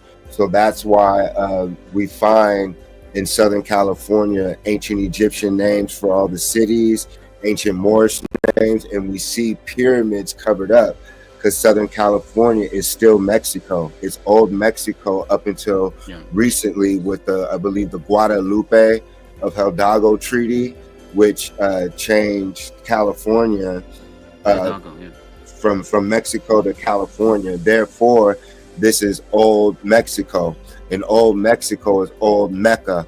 And I can show people Olmec statues in front of the Mission Inn. And when I say Olmec, I'm simply saying dark-skinned, woolly-haired people who are here prior to the so-called transatlantic slave trade, and we can prove it, which once again, like Charles and I were saying, would change history. It would mean that we have to rewrite history. You know, there's more truth in this one video than in literally all the books written in the last 100 years. Like, literally, more truth. Every history book is a lie. As soon as you find out about Tartaria, they are all beneath us, inferior. They are understanding us. They're not overstanding anything anymore. Yeah. And you don't have to be a genius. You don't have to be a genius. It's not that hard. If someone explains it to you, I think it's pretty layman term. I don't think we're saying anything too drastically. I mean, there might be some words people have to look up, but I think most of what we're saying is pretty simple to understand. Yeah, that clay tablet is actually very important, because that is about 5,000 years old. That's why it's so interesting, because they already knew 5,000 years ago in Nineveh, which is in Iraq. Nineveh was a city that do you remember Jonah and the whale? Have you heard that story? Yes, of course. So there's many Jonah and the whales, by the way. There's not just one. There are many men that let themselves get swallowed by whales to travel to different cities, because they knew where the whales would be going anyway, because whales have a very so that's a real thing. Device. How's there acid in there for people to survive? How is that? Is that a realistic thing? That's a real thing. That's a real thing. They went inside the whales. The Native Americans too. They used to use the whale. They used to communicate with the whales. The whales would tell them things about the geometry. Yes. dolphins would help the mothers give birth and use Yes. their sonar frequency to destroy all the pain receptors in the brain. Yes. The Delphi is You can spend your life just studying dolphins. what They're Charles is speaking incredible. of. They called it the Delphi. Delphi. I read a book Delphi was a city. Yeah. by William Henry. It was called The Oracles of the Dead. And then there was another one talking about the Delphi or Delphi. But basically how these islands, you could only get to them by the dolphins. And the dolphins would come up to you and you could ride on the back. There's glyphs. Type in Delphi. They designed dolphin. them to ride on. And so basically what Charles was speaking about is dolphin births, which they made illegal. And there was experiments done where it's a fact, scientific fact, that dolphin assisted births, the children came out more intelligent than children who did not have dolphin assisted births, with their psychic abilities, their high IQ, their intelligence, their bone flexibility, because like Charles was saying, the sonar language and the tone, because our ancestors teach us, like when I studied under the Zulus in 2006, they were teaching us how we were seated on this planet with the dolphin, and that the dolphin birthed us in the ocean, in what you would call mermaid or merman. So we evolved in the waters first, and that the dolphins are our ancestors, and that we're related to the dolphins and the whales. And whales have hips, y'all. So if whales have hips, that meant that they were on land. That did they walk? Every mammal. Our ancestors say that. And remember, like Charles just said, dolphins and whales are mammals. We were taught to believe that only fish live in water. That's not true. Dolphins and whales are mammals. Therefore, those are our ancestors, and we're able to communicate with them. I want everyone watching this to type in the show I used to grow up with called Sequest. SEAQUEST. Sequest was a show about how the government started exploring the oceans, and they found intelligent life under the oceans. But to connect what Charles and I were saying, they had a dolphin called Darwin, and the technology of the government, they would put the helmet on the dolphin, and the dolphin was able to communicate with them in English. So for me, as a child or kid watching this show, it let me know that the government already has technology to put on a dolphin to where they could decode those sonar sounds into language. And there was a movie with Keanu Reeves called Johnny Mnemonic. It was called Johnny Mnemonic, and Ice-T played in that film, and they had a dolphin, and Keanu Reeves and Ice-T, they would connect their computer to the dolphin brain, and the dolphin would give them knowledge. And that's what our ancestors say they would do.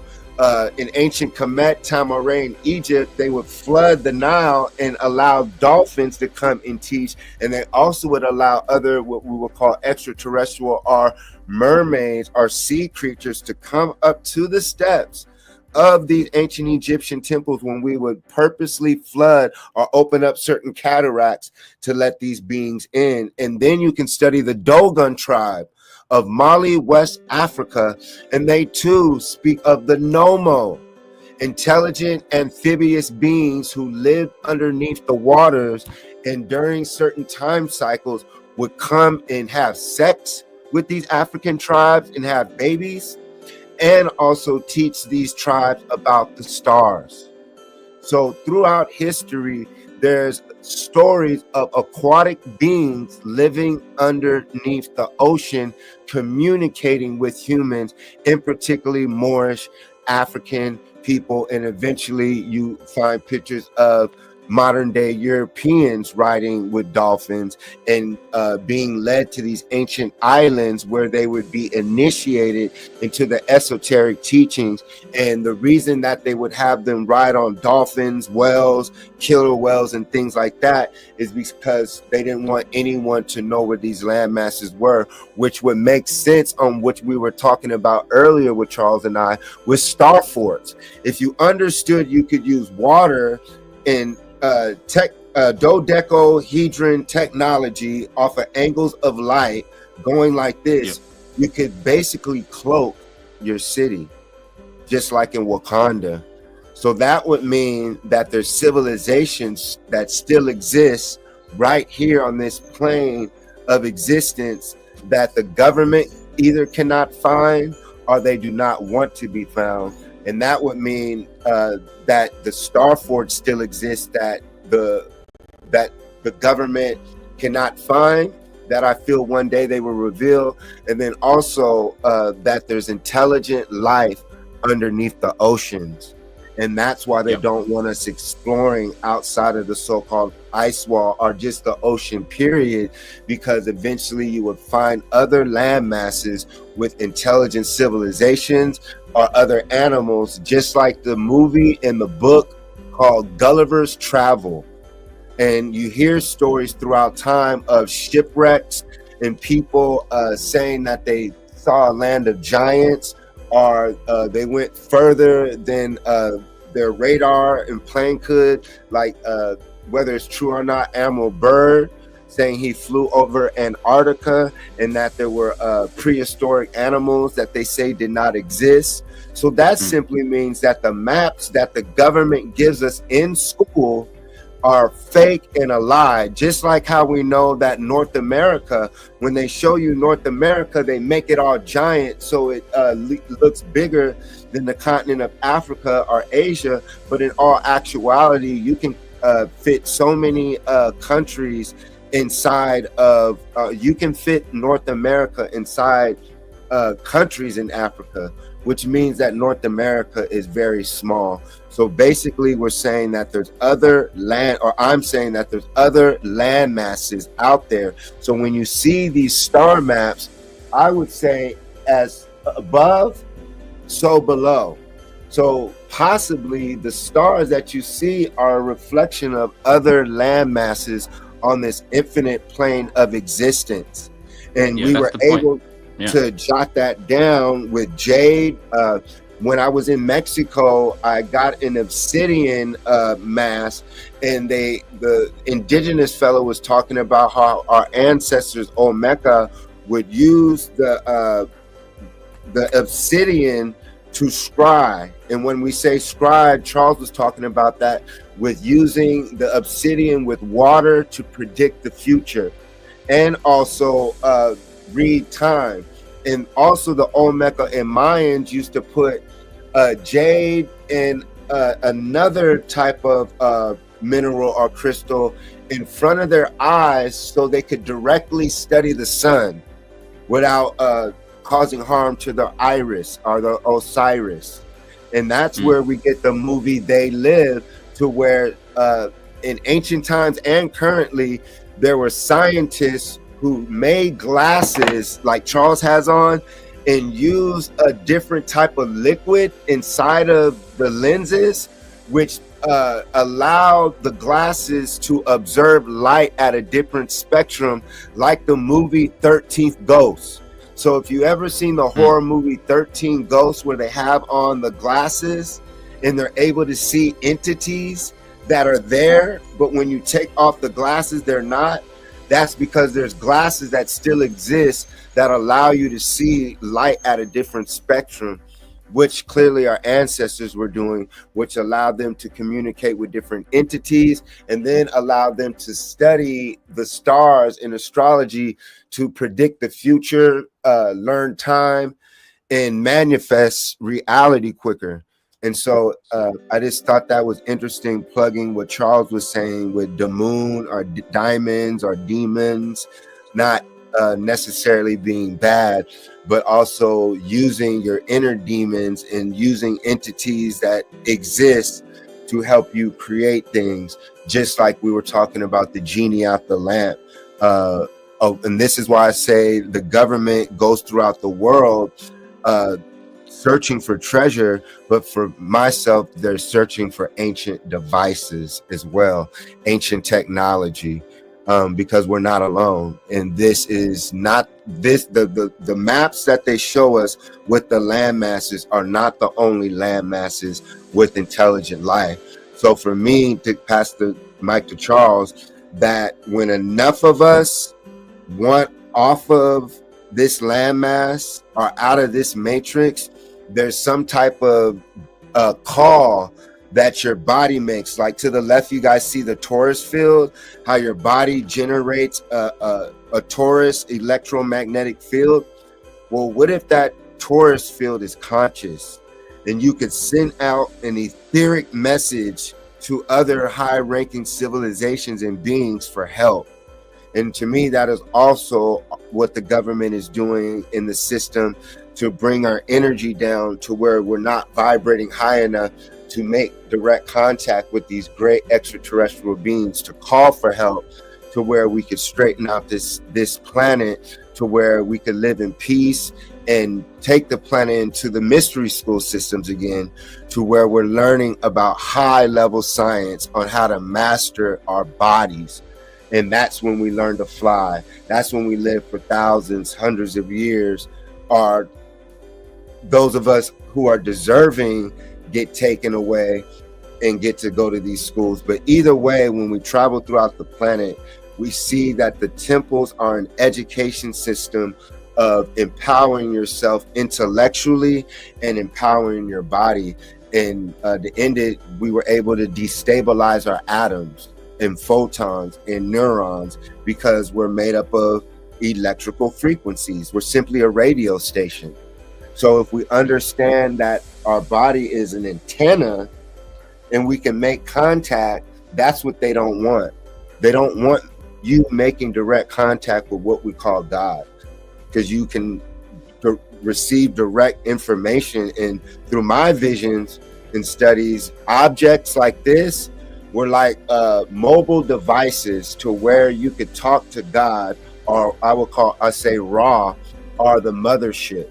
And so when you were able to talk to God or the source directly, you were able to get knowledge on geometry, science, astrology, farming techniques, all high level sciences to better your life here on this infinite plane of existence. And that's what we need to move forward to, is taking our reality to a more intellectual level as MERS, Moors, and our students. And that just has to be what it is, because at this point, you're holding the world back if you're not allowing brothers such as myself to have the currency and funds to open up what's in my mind, which is my culture. And my culture I can prove through even a word spelled Mer. Just like this book, y'all. M-E-R to more, Mer to more, Kemet until now. We can find the word Mer and more in the hieroglyphs of ancient Kemet. So we are those people, and we are the founders of these education systems. So what is it that we have yet to discover, and what is the potential of this education system when we could apply it to our lives? Because look at the knowledge that we have now. Imagine the knowledge that they're hiding from us that we can apply to our lives in this lifetime before we die. And that's really what I'm on a mission on, is to figure this out before it's my turn to get up out of here, because there's so much more mysteries of life than what we've been taught. So go ahead, Charles. I know we want to start closing it up soon. Yeah. I mean, I think what you're doing is preparing people. I think you're preparing them for the final kind of kill shot, which is that if you understand these symbols, you know what's going to happen in the future, and you know when it's going to happen. You understand constellations, then you know why it's going to happen. And if you understand your body, you know how to prepare yourself. I'd ask you a question real quick. I kept putting this on. Can you tell the audience before we go about the power of hands, palm reading, praying? I know the picture isn't as visible as I'd like to the right, but can you give them a quick breakdown of the power of hands in prayer and manifestation used in the ancient world? But go ahead. Yeah, I believe there's like a point to it. I think there's a the ability to direct your energy. I mean, By the time your left and right side of your brain connect, and then obviously the rest of your body starts to connect, we are always told, oh, you want to decalcify your body. But actually, you need to calcify. It's the complete opposite. You kind of do need to calcify. You need to turn into what you are, a precious, construct. So as you're young, everything's still forming, and then as you get older, you start to realize that you have positive, negative energy, and that once you're completely connected, then you get this esoteric awakening. A lot of people, by the time everything's connected, it's sort of already too late because they've destroyed their health, when they were younger, right? That's why you get drugs flooded into the city. That's why you get people, obesity, all of these chemicals in your food. There's just not enough. People just have to think about it logically. Like, if everyone's eating a hamburger every day, where's all the meat coming from? Right? And that should turn people off sort of eating acidic food that stops your body connecting. The more acid you have in your body, the more kind of death or dead food that you're eating, the more your body has to clean itself. So that's why people in many religions, they do something called fasting, where they're not eating for a while, and that will heighten your power considerably. You can go on a fruit diet, juice diet. People do different things, but the real key is to stop your body having to digest food for a while, even if it's just a day.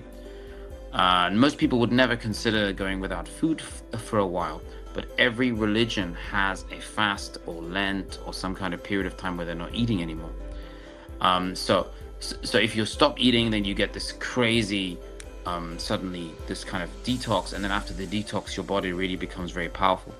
So what are some of the things you can do with your hands? Well, there's a healing process. There's healing energy in your hands. You can heal yourself. You can heal other people. Some of the symbolism is pretty cool. You got earth, water, fire, air, ether. Now, we have to remember that 5 fingers is also connected to 5 senses, and the senses are also connected to different elements. So if you want to manipulate earth, most people are going to focus on your little finger here, your pinky, which is also charity. So earth is also helping people. It's connected to the earth, grounding. So that's your magnetic finger that you have at the end. This is the physical finger. The one you can't see is the spiritual one. So there's a spiritual and there's a physical one. Yeah.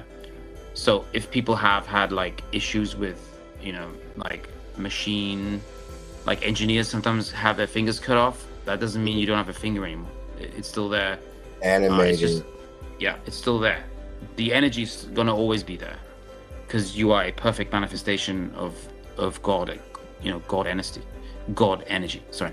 And then you have water, which is the next one. Next to it is water. So earth and water. And then and then you have fire. So fire is the Buddha of the south, Buddha of the west is water. And then this is obviously being taken from Buddhism, but actually many different religions attribute the same elements to your fingers. Yeah. So every finger has its own element, and when you're doing signs, this is when it gets interesting. When you start doing different signs, you can literally manifest your eyes. There's little horn manifestations, plucking of kingdoms, the leopard, the bear, the lion. Every country has its own symbols for that. So, and that's how people predict the future using those kind of symbols, and you can be pretty accurate with it too. So you can start your speech. So this is going to help people who have a stammer or speech impediment as well. You kind of get people's attention when you do that. I don't know. That's this is taken from the Sermon on the Mount, I think. This is all biblical. And then you have the gesture that they use, these two. Now, it would be interesting to try to convince people that this is not the devil, because a lot of people saw Erica Kirk do this during one of the Turning Point America speeches, but this is not actually the devil. This is used to point out specific things that you're going to say. So Jesus does this, and then everyone's saying, "Oh, Jesus is Satan." Hail Zeus is satanic, but actually, this is not Satan. This is not satanic at all. This is the idea that it's an open book. I'm going to tell you something that is going to answer your questions. Yeah. So a lot of it has been misappropriated by And some also say this is a symbol of Anpu, Anubis, as well, y'all. Or I'm sure all those symbolisms originate in Egypt. It'd be interesting to see what they were in the Egyptian plethora, but we don't actually know as much about Egypt as people think that they understand Egypt completely, but we really don't. Like, I think a lot of those hieroglyphs, especially the building of the pyramids, those hieroglyphs are actually about the human body too. Well, yeah, I teach that the hieroglyphs are the instructions to the video game. Yeah. Instructions to the Matrix. Each temple, like this book I'm reading right now, I'll share with y'all.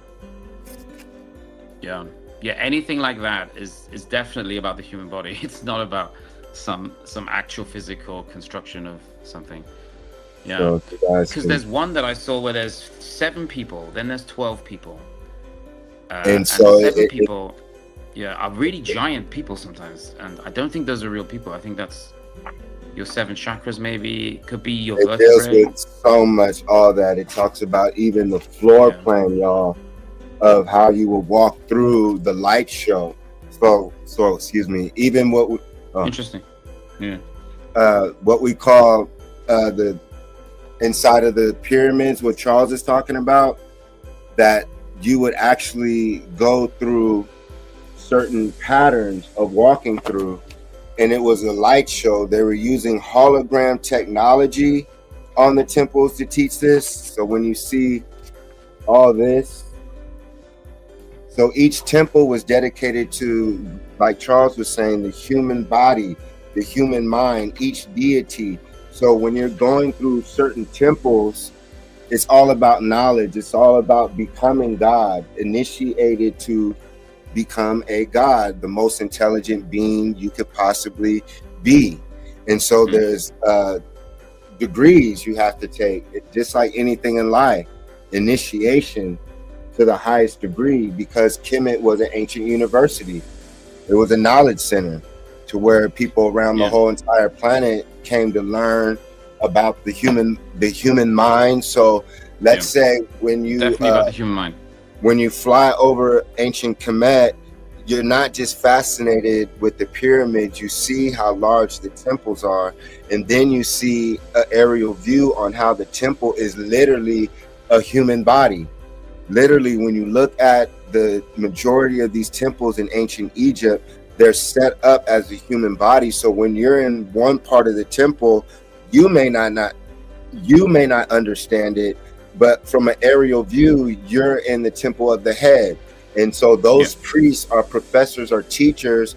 It was like when you went to college, the School of Arts, the School of Science, the School of Math, the School of Engineering. And within that building of engineering, you have bioengineering, space engineering. And that engineering building was dedicated to a person. So it's the same thing in ancient Kemet or throughout the world. We would use a deity dedicated to an animal in our circumference, and use that deity or use that animal as a totem and a deity as a teacher. This is why we called our gods and goddesses in ancient Kemet netters, which the word nature derives from. Nature derives from the word netter.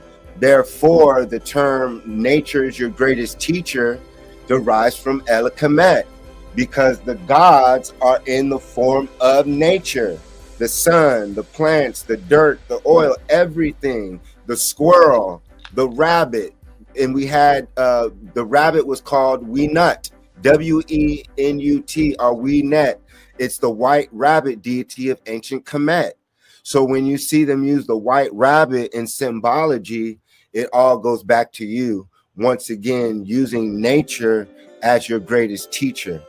So don't allow them to demonize our ancient symbology. It's because those people either stole our information and don't know how to use the science and knowledge of the symbology, or a group of people stole our information and they don't want us to know, as Moors and Moors, and those who are not of our bloodline, to know the essence of our education system. Because when we are operating as attempting to be godlike, once you step 1 foot towards Ra or 1 foot towards God, you're winning. And that's the education system we built. It wasn't an education system tearing you down, making you feel less than, like Charles was explaining, when religion uses the word sin to make a person feel bad, which allows them to be susceptible to new information. Unfortunately, what they're teaching in the majority of the churches is misinformation, which strips you of your divinity, of having that God or that Christ within you. And so when we're able to decode these ancient glyphs, these ancient pictures that have a million books worth of information in one photo, we now can start grasping and holding on to this and doing more research, because these are the clues that you left behind for the day that you begin to wake up. You could identify yourself and not get lost in the chaos. And we know that chaos is the name of an ancient deity in Kemet. So once again, we talk about primordial deities, new deities, ancient deities, prehistory deities, pre-dynastic deities, which are all symbology, all knowledge, but also making contact with higher level beings, and then also protecting yourself from beings that exist that want to cause you harm. But I like what Charles said, is that the so-called demons or other entities are happy to work with you. So when people say that certain celebrities or certain groups of people are getting benefits from so-called witchcraft, and you're wondering why we can't, it's because you're simply not calling upon your ancestors. They're not, it doesn't matter what color you are, if they're not getting contacted by the Moors and Moors or the indigenous people who they're related to, and people who are not from our bloodline are working with them, that's part of the distraction, because we have a better relationship with these entities than those who are outside of our bloodline. Because like I teach, we are the creators of this video game. Some of us are the programmers of the plants. Some of us are programmers of the sun. Now, I know a lot of you intellectually are not capable of loving yourself enough to think that you could achieve that level of greatness in thought. But imagine being born into a society where there is no disruption. So when we talk about El Kemet, Egypt, you talk about multiple dynasties. You had a new kingdom, a middle kingdom, an old kingdom, a first kingdom, an 18th dynasty, a pre-dynastic Egypt. That's millions and thousands of years of uninterruption before the invaders. So imagine what us as Moors and Moors and gods and goddesses can create when we have our own cities, without racism, without having to worry about a cop blowing your head off, without having to worry about getting a job. You shouldn't have to worry about a 9-to-5. You shouldn't have to worry about any of these things that they're doing to you in these cities. They're prisons. The cities are prisons to strip you of your divinity of being a free spirit, really, to where you're not supposed to pay to live. And that your so-called job would be serving your fellow humanity, your friends and your family and neighbors. So you might grow crops. This person's a carpenter. This person does this. Every person has a gift. Every superhero has an attribute that another superhero doesn't. So we use our ancient knowledge of the past to provide power, comfort, and knowledge and healing in the present to propel ourselves into the future. So anything you want to close it with, Charles, tonight or today? Yeah, I think there's a lot of information in old books. It's always good to reference those. The Bible doesn't say anything about demons not being forgiven and going back to heaven. It only says that about Satan. It says Satan cannot return. It doesn't say anything about demons can't, transgress or reascend into heaven. So I think that there's an interesting motivation there for demonic entities that they can maybe become human again. I don't know if that's possible. Maybe we are rubbing shoulders with humans that have forgotten that they were once angels. So I think looking at history in this way, especially this, we should do this maybe in another episode where you have these incredible links that I found between the Roman Empire and the Yamasee Indian tribes, that they had exactly the same scutum shields. I found Minoan bulls and these angel wings, these lightning. I think all of this, I think Emperor Augustus of Rome was maybe originated in the Americas, because he was the one that introduced these large shields that the Yamasee Indians used to kill 1,500 British slave catchers. This was documented by the Dutch, though, not the British. I don't think the British would have documented this, because this was a very well organized Roman-style battle tactic where they were lining up with these shields. Which makes me believe that there is something to the whole the real Rome being Washington. Yeah. Well, yeah, Washington, D.C., they call it the White House. What is another word for White House? El Casablanca. El Castillo, Casablanca, the White House. Yeah, there were other cities that used to be called Rome. Like I think maybe New York had a district called Rome. So I think the truth is kind of hidden in plain sight sometimes. Well, that's when we go to our downtown cities in America, Charles, and particularly the courthouses. The downtown courthouses all look Roman, Egyptian, and they look like nothing else. The buildings within its circumference, which to me proves that a Roman Empire of Moors and Moors was here. Yeah. In the I think America. the Moors had a demonic entity called Roman. Talk about it. I think that the Native Americans who are celebrities know they're Native Americans, but they can't tell anyone. And then they worship the god Roman, which is Nicki Minaj talks about it. It's a devil. Yeah, keep going. I'm sure a lot of them do. A lot of them. Nicki Minaj calls herself, when she gets possessed. Everyone watching this, I want everyone. They probably remember. Do you guys remember when Nicki Minaj, when she first was big, she would start talking in third person and say it's an entity that possesses her named Roman, and he was a gay deity from Rome. Talk about it, Charles. Because so there you go. There's some more connections for you. I mean, that's how you get to the truth. I don't think there's a human being on planet Earth that knows that the Moors had a demonic sigils, just like Solomon.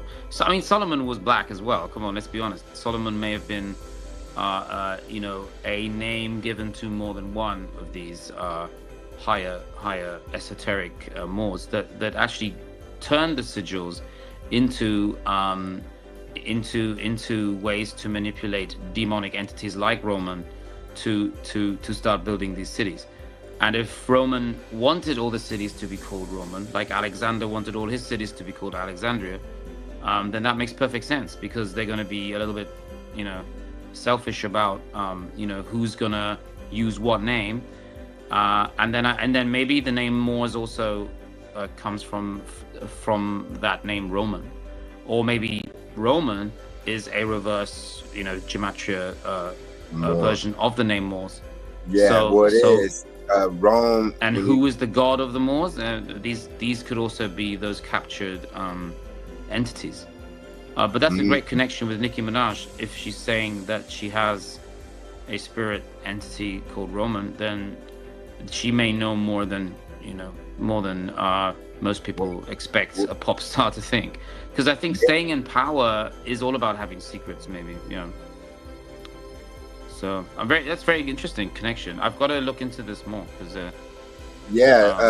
and the name Nikki is another word for devil. Okay, yeah. It's like Adam Sandler's movie Little Nicky.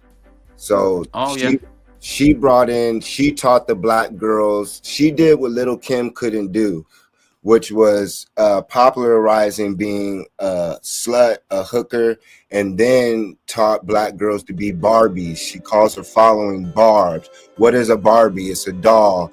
What can you use a doll for? Demonic entities, demonic possessions as well. And it means you're materialistic. She brought in the black girls wearing blonde wigs and blonde hair.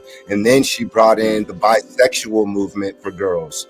And now it's the norm where every female rapper is a former stripper, former prostitute, like we were talking about earlier, all demonic entities, all leading our women into the lower entities, which we call demons, devils, Satan.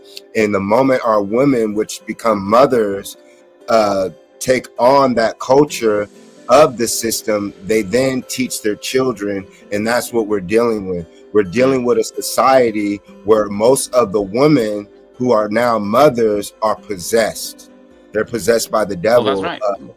But the problem is that's what black culture becomes. Black culture becomes these rappers and prostitution and gang warfare. When black culture should be exploring the realm, understanding your purpose and a higher consciousness. Well, that's the curse, Brother Charles. That's the evil of the world, I think. Yeah. They use the word black. You remember? So when they changed us from more, Morisco, Smarty, but let's say more, they put black or more in front of that as a disrespectful term, y'all. Look up the word blacker more or blacker more or black more. One word. So black or more. They took off the word more and left black. You guys get it now? So you went from more to blacker more, which was a sign of disrespect. They took off more to erase your history and legacy of the past, which controls your present and predicts your future. So you're no longer a more, and now you're black. You take off B from the word black, and that's lack. So every time you refer to yourself as a color, black, I'm black, I'm black, I'm black, I'm black. Oh, we are slaves. Oh, we can't do anything. The white man has us down. And you literally allow a word to curse you by taking on that. The perfect example for this is if Charles were to call me tomorrow and he'd be like, what's up, Jason? How you doing? And I would say, oh, I'm feeling blue today, Charles. And then he calls me the next day and I tell Charles the same thing. I'm feeling blue. Charles is going to be like, damn, Jason's feeling down and out. Because you're referring to yourself as a color, but you're not a color when you're defining yourself. So so when you say, I love myself, I'm rich, I'm wealthy, I'm healthy, you attract those words, and words are spells, and those words are entities. They're entities. So knowledge is an entity. It's a living being. So they use words, spells to create worlds. And that's what Charles was speaking on, why they gave us the English language to confuse us. So we would get trapped in this hologram and think it's real. And so when you come to this dream world after traveling the galaxy, wherever you were, and you come back to what they now call Earth, wherever long you're awake, they program the majority of the planet to not think for themselves. So the majority of people base their thoughts and reality off of what the government and the system and their religion tells them is true, or what the school and the history books tell them is true. And through extensive research, we find out that the majority of history is a lie and is based off of white supremacy and racist ideologies to put a false reality in the minds who end up getting captured by so-called white supremacy. And those people now become, they either murder those people, and the next generation of children, if the mother gets colonized, they teach them how to think like a so-called white man. And so now you have Moors and Moors thinking that they're black, and in their mind, the highest level of achievement is to look at the highest level of what a white man is. And so if your God is white and the president is white, the principal is white, the police officer, everyone in power is white, subconsciously they program the planet to think that the so-called white man is God in his way, and his teachings and his history is true. But through research, we'll find out that he has lied to the majority of the planet. And it doesn't matter what color you are, because if one of us, no matter our color, has been lied to, it's an injustice to all of us. And that means that the whole planet is hypnotized, y'all.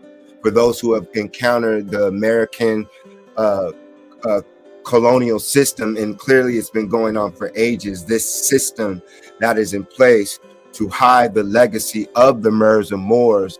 Why? Because from my teachings, we are the aliens. We are extraterrestrials, and we come from another planet. And they don't want us to know that we left clues behind on how to make contact with the mothership to get help, because we need help.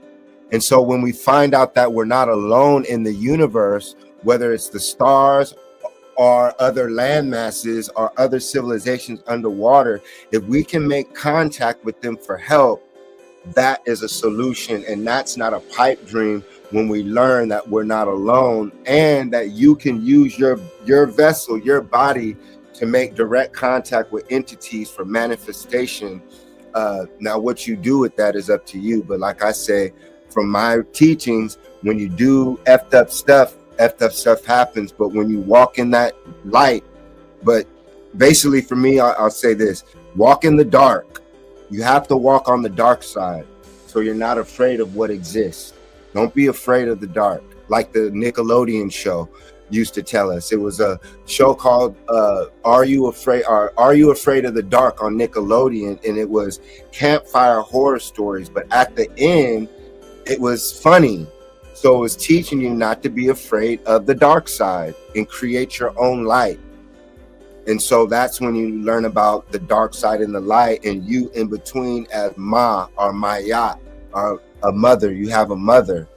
And so your mother is representative of a divine essence of a supreme intelligence that they tell you does not exist. But there is a higher intelligence in the universe, and hopefully they arrive soon. And so for me, it's just preparation, just like a race. I had to train so hard for the 400 hurdle race just to run the race. So it's one of those sports to where if you do not train hard, you'll lose or you'll hurt yourself trying to jump over the hurdles. So I appreciate you, Charles. And I have one question. Are we looking at technology with these shields like they showed us in cartoons and movies? Like advanced shields for technology? Yeah. All of these, even the cannons, the Ottoman cannons, those were all electric. These shields were electric. That's why they have electric lightning symbolism. They were using a lot of electric devices. They had electric swords too, called the flammager swords. So this goes back to medieval Europe. But I think a lot of this technology came from America. I think that's the kind of origin of this. But I mean, there are theories that there were also that Osiris had pale skin, which I've recently looked at, and that a god in Peru that was worshipped also had pale skin and blue eyes, but it was very rare to see anything with pale skin. He was called Viracocha. Have you heard of that one? Viracocha? I have. Yeah, and it talks about, I have the book, it talks about how that's a lie, and that at the end of the day, they discovered that what the so-called white man does, he goes in and creates himself as a savior. So it breaks down the white bearded god, and basically they call them the Sun Kings right here. And it talks about Jesus. It talks about Quetzalcoatl, the Olmec, right here. And in and China, there's also a god like that, like a white god, blonde-haired. Yeah, so hair. And they found the pyramids in China that have those mummified blonde red hair. hair, the red-haired ones. So but I think the red hairs were also related to the Moors. I think red hair is when you get that mix. So definitely it's an interesting topic that I find quite fascinating. Yeah, who were the red-haired people? Yeah. And the blonde-haired, blue-eyed people that some of the books do speak of, like you just. They called them monkeys. Did you know that? They called them monkey kings. Well, yeah, because I know you don't like to hear it, but for my studies, like I said, we created humans. I'm not a human. They told Moors and Mers, us as Martians, who crash landed on this planet and got caught on a Stargate or something like that. I haven't figured all out yet of my memories, but from what I remember, that's what happened. But if they could convince us that we're not those people and convince us that we're humans, we'll think that way. But for my studies and my memory, we created humans. So we used the monkey, which we would call Bigfoot, and used our DNA. That's what mankind is, half monkey, half man. So there was an intelligent monkey on the planet that was worshipped in ancient times. You can go to Asia and see the monkey deities that were worshipped. And it looks like a half monkey, half man. You can go to Brazil, South America, same thing. Even in the Americas, the intelligent baboon. So to me, that's they call it the nigger Anthropithecus. Everyone watching this, type in the Niger, nigger Anthropithecus. And that's what they call the Caucasian, but he's not a Caucasian. That's who he is. He is the nigger Anthropithecus. So the people who you call Europeans, as we know, are not Europeans, because the original people of Europe are what they call Moors, the Twa, Pygmy, which are the original people of the planet who travel back and forth. We gave the pale-skinned Europeans that land called Europa, which means to rope off, which is named after a Moorish queen, because we gave what you call pale-skinned Europeans the opportunity to have their own civilization, the opportunity to come into what they call humanity and see what they could do with our knowledge.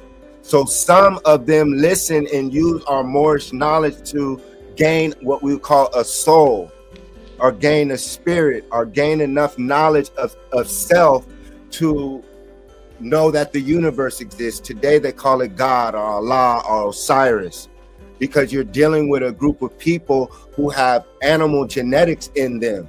And so when you study these ancient monkey deities, that's who the Caucasian and the Arabs and all them, the Indos, who you call the Hindus. That's why the Hindus have hair all over their body, is because they're related to the monkey. That's why they call you black people monkeys, because they're the monkeys. That's why they have the movie Planet of the Apes. We're the ones, as Mers and Moors, scientists who taught the monkeys how to speak, which are your so-called humans.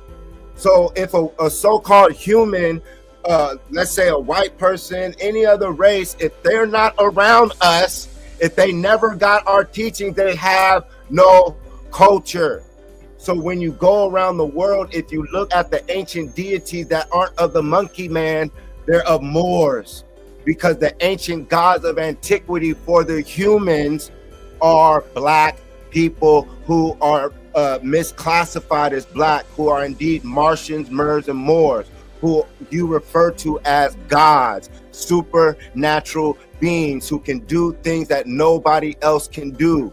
Genetically, our sperm proves that. And when we have sex and have a baby with the human, it puts our God, what you call God gene, or our extraterrestrial gene, our angels, us as angels, gods from outer space, whatever you want to call us, when we have sex with humans, it's called a mixed child, an interracial baby.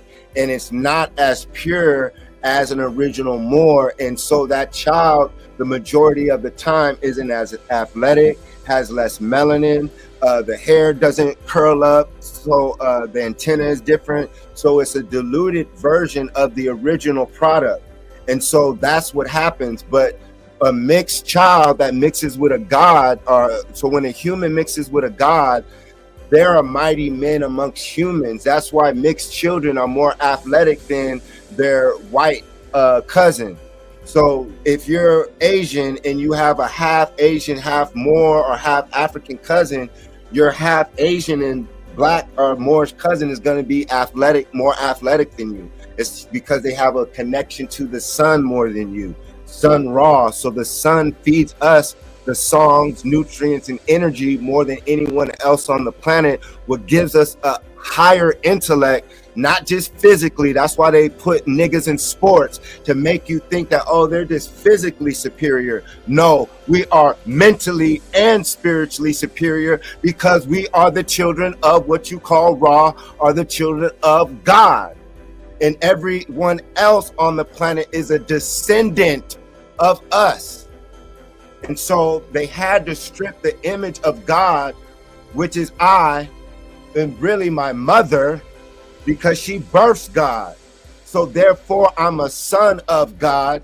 And who is the creator of God? Our mothers, Mayat, Ma, Maya, Mason. So therefore I'm a Mason. I'm my son, a son of Maya. And who are the original Mayas? They are Nagas, niggas. Dark-skinned, woolly-haired people are dark-skinned people who could put heat to their hair and it can get flat and pressed, like you see the Moors in the picture, or like you see pimps of today. So at the end of the day, we talk about we are extraterrestrials, and we built high advanced civilizations when the humans didn't invade our cities. So when you study Egypt and you learn about invasions, those are the humans. Those are the humans. Same with America. The so-called white man didn't know where we were till recently. They did not know where we were. Think about it. So there's no history recording of our ancestors ever saying that we interacted with pale-skinned, straight-haired people unless they were part of the experiments. And so we go to the Yucatan Peninsula, which you get the movie Island of Dr. Moreau. The movie Island of Dr. Moreau stems from the Moorish scientists who went to these islands, what they say was the start of the Atlantean Wars, to where they said, do not create these humans. Do not create this half human, half monkey. They're going to have half of our intelligence, but that of an animal, and they'll kill us. They'll be unstoppable. And what do you see the so-called pale-skinned European doing today? Everywhere the so-called white man is gone, he has caused deception. He has caused lies. We're not talking about individual so-called white men and women. We're talking about the system that they represent, and that they have gone through manipulating the world. So when people are born into this matrix hologram, they are fed a lie, which is the version of the so-called white man. And he is what you call, according to the Bible, the son of Satan. So therefore, what you call white people, Caucasians, or troglodytes, they're the children of Satan, because even according to the Bible, the white man has a cursed seed. How do we know? Much love to all people, but according to the Bible and genetics, what happens when a white man has sex with a Moorish woman and they have a baby? What happens? That baby is diluted. And so therefore, the white man, when he has sex with us or our women, the baby is cursed, because it's a curse to be diluted from your original content. Like putting too much cream in your coffee, it's going to dilute the coffee. If you have a purebred dog and you start mixing a poodle with a Rottweiler, your dog is no longer an elite breed. So it's not racism when it comes to genetics, it's that it's about sex. And that's why in the Bible they said that the angels and stuff got in trouble for having sex with the humans, which are Moors, because if you have a baby by a white woman and she's not conscious at all, that child is not going to be taught the Moorish legacy, and then that child will marry a white woman, and you have to come back to that bloodline.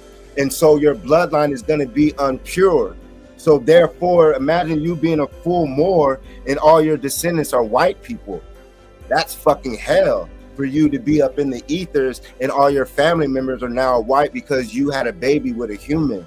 Because most likely, if you have a mixed child, that child is going to go with the humans.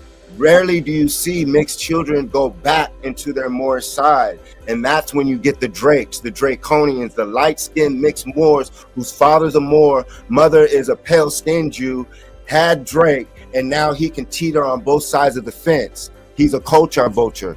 He has the mind of a colonizer, mind of a so-called white man. He doesn't see ourselves as brothers. He's a foreigner. He's a dirty Moor. He's half of us. And so you would see why the elders would say don't have babies with the humans, because it's going to cause conflict down the road. And who do we see causing conflict? Our children. Our children. And so I just wanted to go on that. I know that was a tangent, but that's the war. It's a war between the Moorish families of America and the Moorish families of Europe. That's what it really seems to be. So as we close, Charles, what are your thoughts on Moorish nobility in the Americas and Moorish nobility in Europe, and that being the final key to the revelation of the mysteries of reality? Because what will change in the world when the Moorish legacy is revealed? What more do we not know? Well, I mean, it's important to understand that the Moorish nobility still rule the world. So everything that it is so easy for us to blame, like the Caucasian or the white man for all of these problems, it's actually the Moors that are putting up white puppets for you to blame, so that you never find out that there are actually European Moorish kings, lineages that are ruling the entire realm. But the places where you can talk about this, where you have freedom of speech, are Europe, America, and not many other countries. I mean, in Africa, you don't really have much freedom to speak about anything. In the Middle East, there's not even freedom for women to be educated in some countries. So it's like, if you want freedom to really explore these things, it's the countries that are externally ruled by white nobility, but behind the scenes there's always a black Moorish king. I see this with the British royal family. Like they'll have some event like a polo game or a golf game, and then there'll always be somebody in the background, like somebody who looks a little bit out of place. You're not quite sure who he is, and then they will tell you, oh, this is the teacher or the instructor, or this is a visitor from another colony. But that's the king. The king is standing next to the royal family in the background somewhere, pretending to be the teacher, the instructor, pretending to be the person who's training the horse that the king is using. And that's the Moor. That you got to focus in on those people. Sometimes it's the same person. They've just grown up from old photos that I've seen.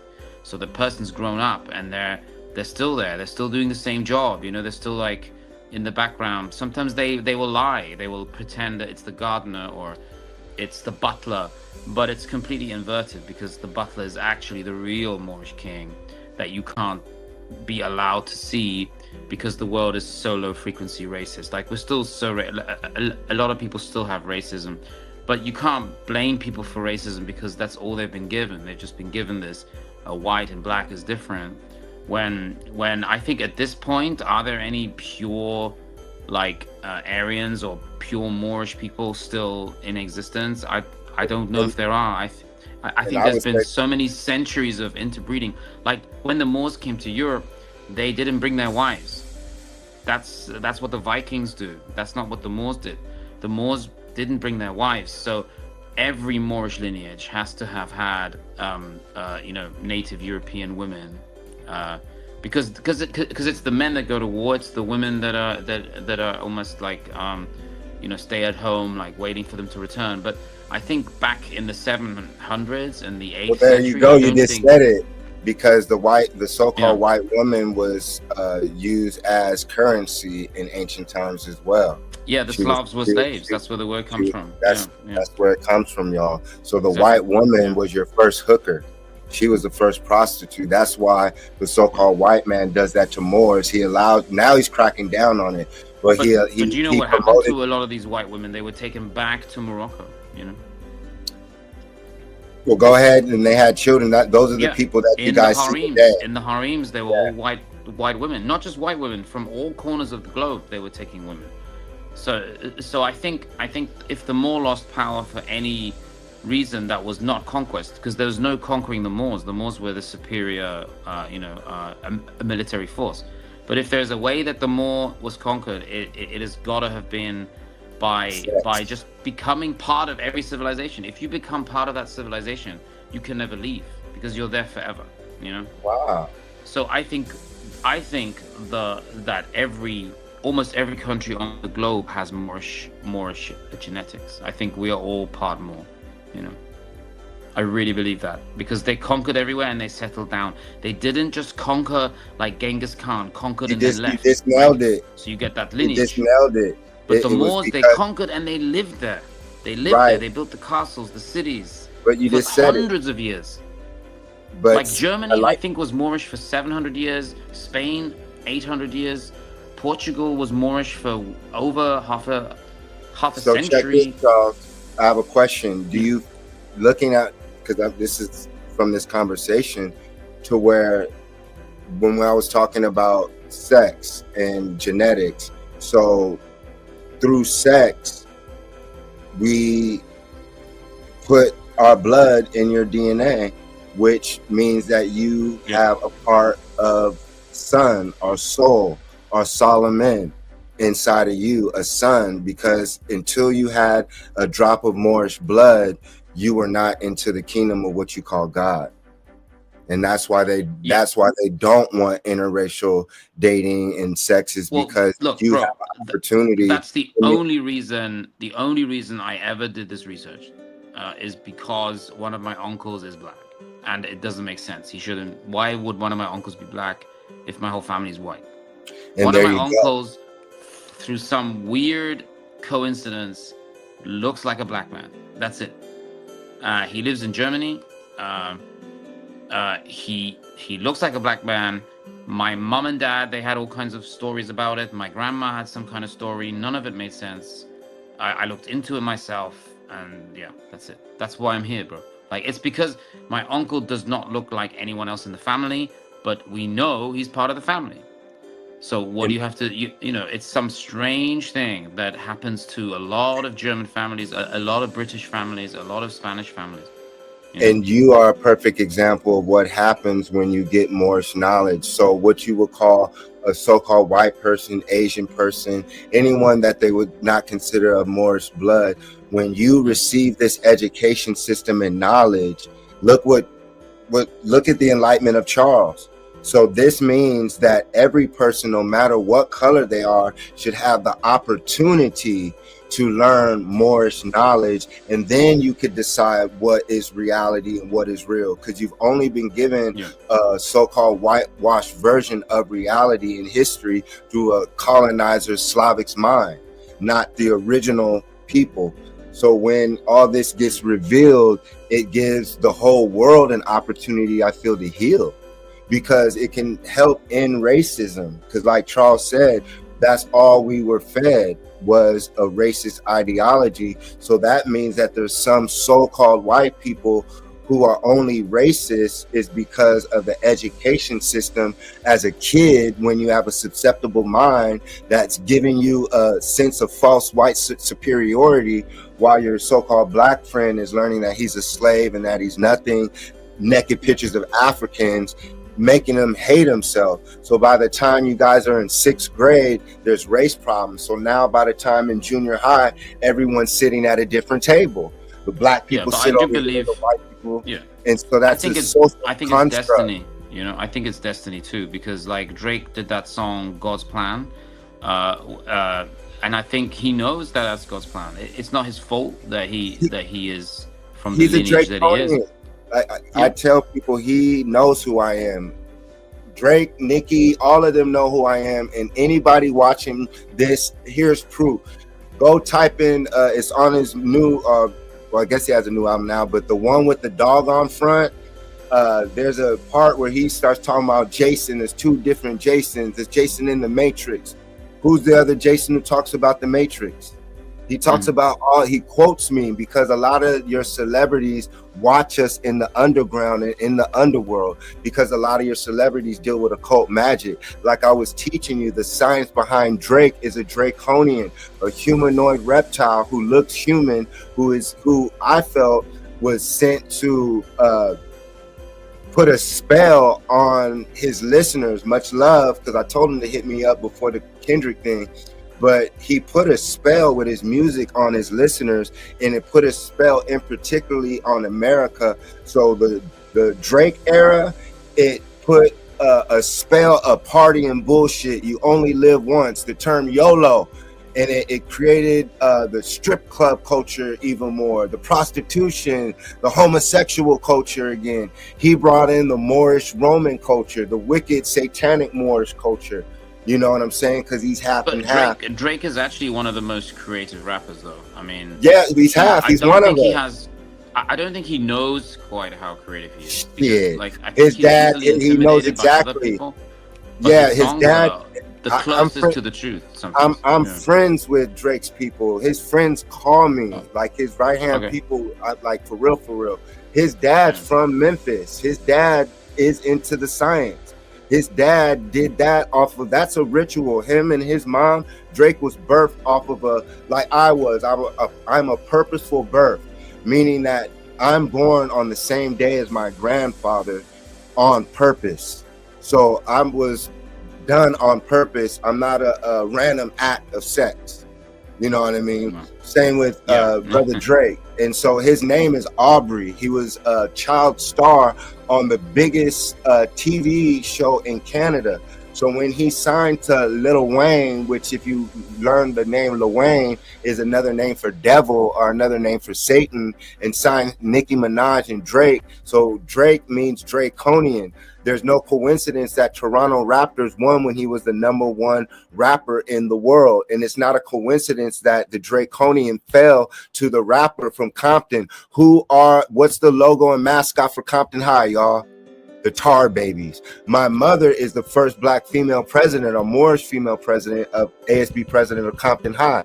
So Compton High School sits on top of the swamps of the Moorish Empire. That's why they call it the Tar Babies, because the Tartarian Empire was in Compton. So in order to circumvent that knowledge of the Tartarian Moors in the city of Compton, they had to create gangster rap. And so instead of like the Moors in New York who came from poverty, but they were still 5%ers. Peace, God, peace, son. Don't push me because I'm close to the edge. Basically, songs of upliftment coming out of New York. The Jews, the pale-skinned Jews, what they did is they were like, nah, we're going to reverse the energy. So Compton, instead of a God Moorish movement with hip-hop, they made it gangster rap. And so it circumvented the Moorish knowledge that was supposed to come out of the land of Califia, Queen Califia's land. And so that's what happened when they put on Snoop Dogg and Dr. Dre. Dr. Dre did a what? He said in his first big song, he said, no more African medallions, just gangster rap. And so no more black fists, this gangster shit that'll make a gangster snap. So Dr. Dre performed surgery on the minds of Moors when he introduced gangster rap with pop music and George Clinton spaceship music behind it. So once again, dirty Moors being put into Hollywood to put you under a spell. So Drake's music wasn't kicking knowledge. That was Kendrick's main argument, is that you've come into America and you haven't given anything to the culture. All you've done is come into America and make money. And so what Kendrick did with the battle, he examined it, he dissected Draconian and Drake as an entity in America. And so what did Drake do for Americans or Black Americans? He put you niggas to sleep. Had you niggas dancing, doing drugs, rapping about cocaine again but since he's light skinned, he got away with it. If Drake was dark skinned, he never would have blown up. And that's how they infiltrated the Moors. It was the mixed kids. That's how we fell.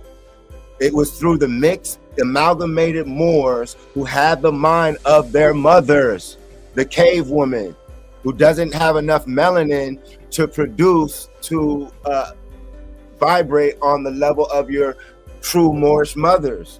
And that's also why they don't want so-called white women birthing half Moorish babies, because the white woman can connect her brain in a way, and the fluid from the sperm, if the baby can survive, is a half god, half human. And so that baby, that mixed child, has an opportunity to then kill the Slavic bloodline. So the way to kill the Slavic, which is the parasite in the created mankind, a kind of man, is through sex. And so when the world finds out that the troglodyte man's sperm seed is cursed, and when the woman of the planet learned that the so-called Moorish man is God and he's the founder and father of civilization, now women can look at the Moorish man in true light, not as a criminal, rapist, athlete, all these prejudices that they put upon us.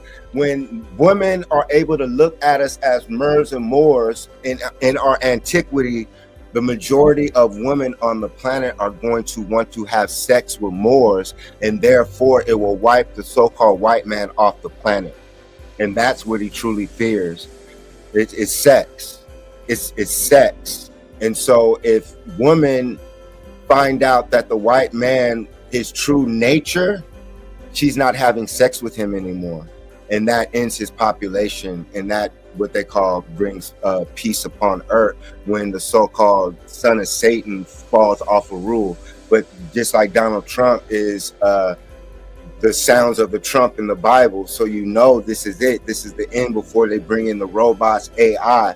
So they have to create events, a chain reaction for me to either bring in a fake alien invasion or use Project Bluebeam to project a white Jesus in the sky, which people will believe the second coming of Christ is. And that's why it's imperative for the world to learn that the true saviors of humanity are indeed the intellectual Moors.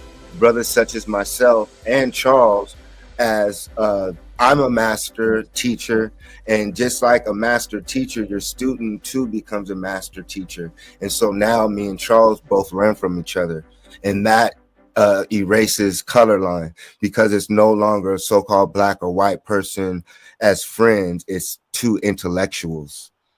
And that's what this is all about. Knowledge erasing racism and bringing peace upon the earth so we can fly again.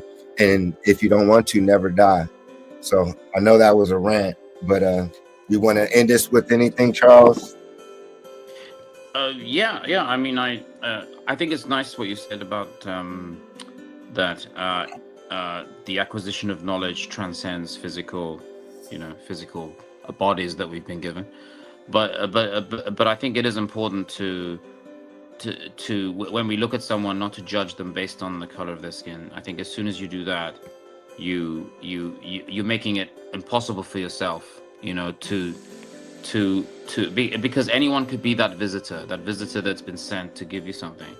Just because we can't handle talking to animals, so they have to be in human form, right? If they're spirit entities, we're going to run away screaming. If it's a monster, we're going to get distracted by their physical presence.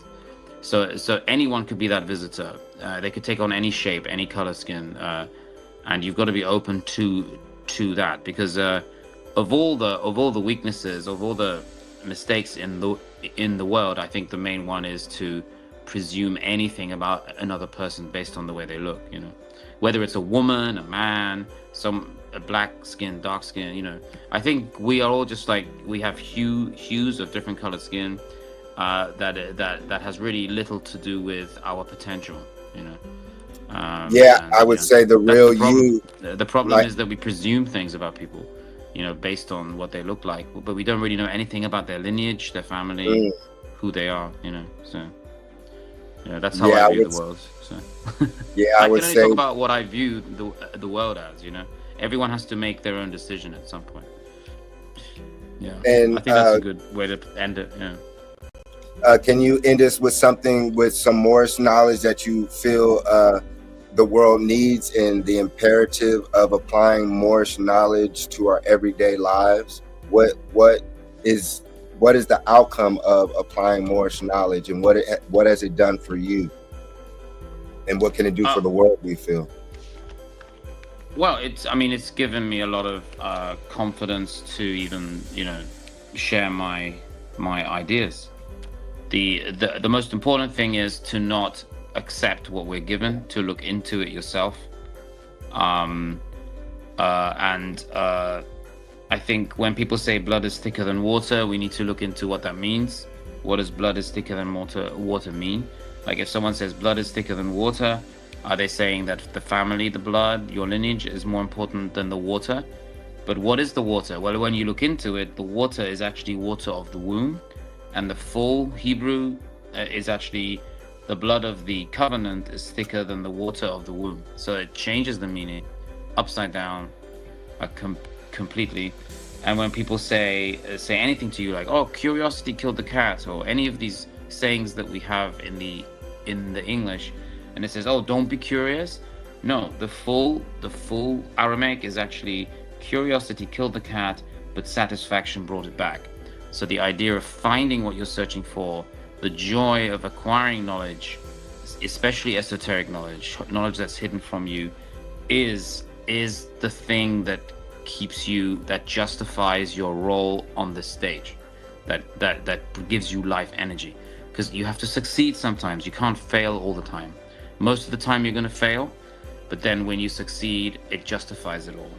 So the full saying is actually curiosity killed the cat, satisfaction brought it back.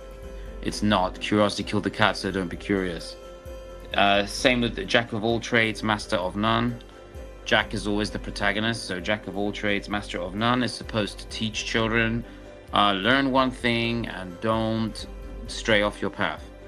But the truth is, the full saying is reverse. It's completely the reverse meaning. So it's truth seeker actually say, jack of all trades, master of none, though often better than a master of one. It's a rhyme. It's an ancient esoteric rhyme. And looking into Moorish knowledge helps you understand that by design, most of the things that you are being taught through this kind of, I call it like modernist kind of literature, is actually wrong. Because when you go back to the origin of it, the place where it came from, which is, I believe, Moorish civilization, when you find out that the meaning is completely the opposite, the reward is that you have to be humble enough to understand that it didn't come from people that claim it. It actually came from someone completely different from a long time ago. And why are people vilifying and disregarding that? Well, because they're scared. They're scared that humans will get the power to ask questions and cannot be manipulated anymore by lies. I think Moorish knowledge gives you the power to find out the truth instead of living your whole life being told the complete opposite of the truth. But that also helps you because it helps you. It can help anyone, really, no matter who you are. It can help you look at everything with a more critical eye, and I think that's necessary. Yeah. So don't be fooled by AI. AI doesn't exist. There's no such thing as intelligence that is artificial. There's only really you and the people who are telling you things to keep you under control. Yeah. I appreciate you coming on.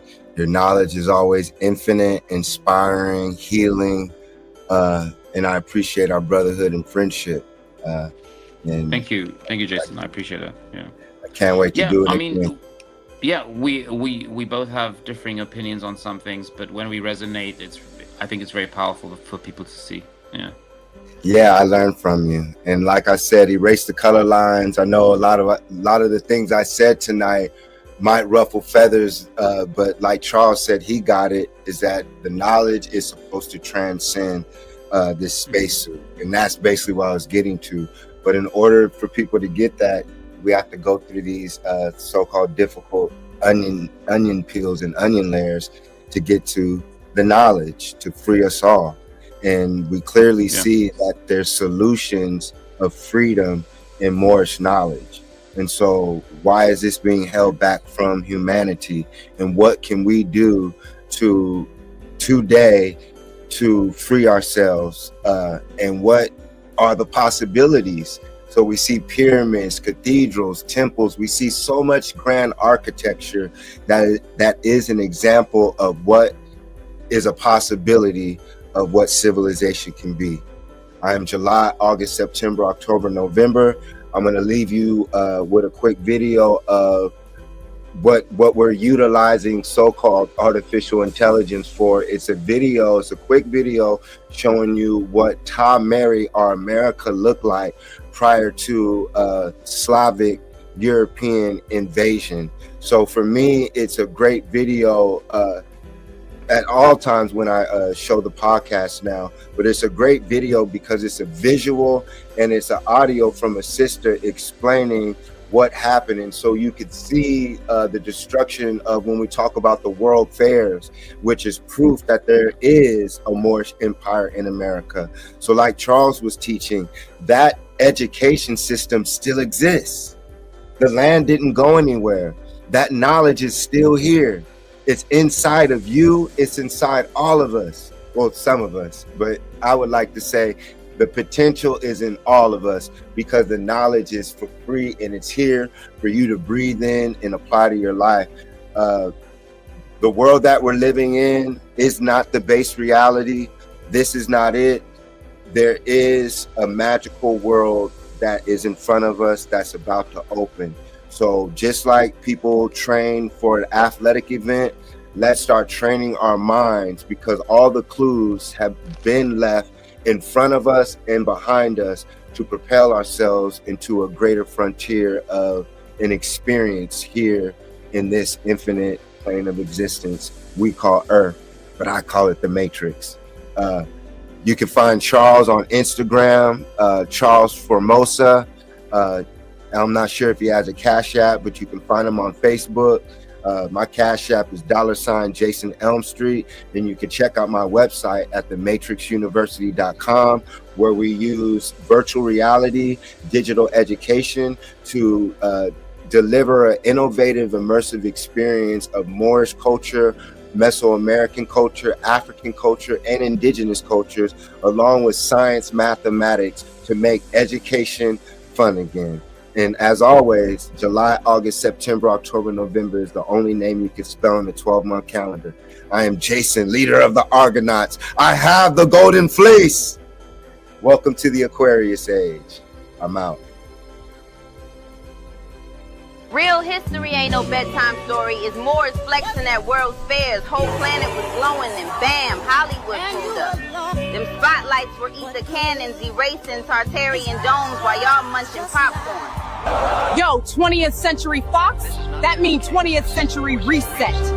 They erasing Moorish memory, turning truth into illusion. Hollywood the mask, cinema the new church, and they don't want you knowing who the empire they buried. They use this cinema to rewrite our memory, to make us forget who we truly are, the true kings and queens of this land. From 1646 to 1774, Moors fighting Moors, and don't get it twisted. It wasn't just colonizers shooting muskets. Dirty Moors selling out their cousins for titles and land. 379 years of bloodshed from Alaska to Chile. Let's not forget, in 1524, they rename us Indians. By 1774, the Moorish nation was done, son.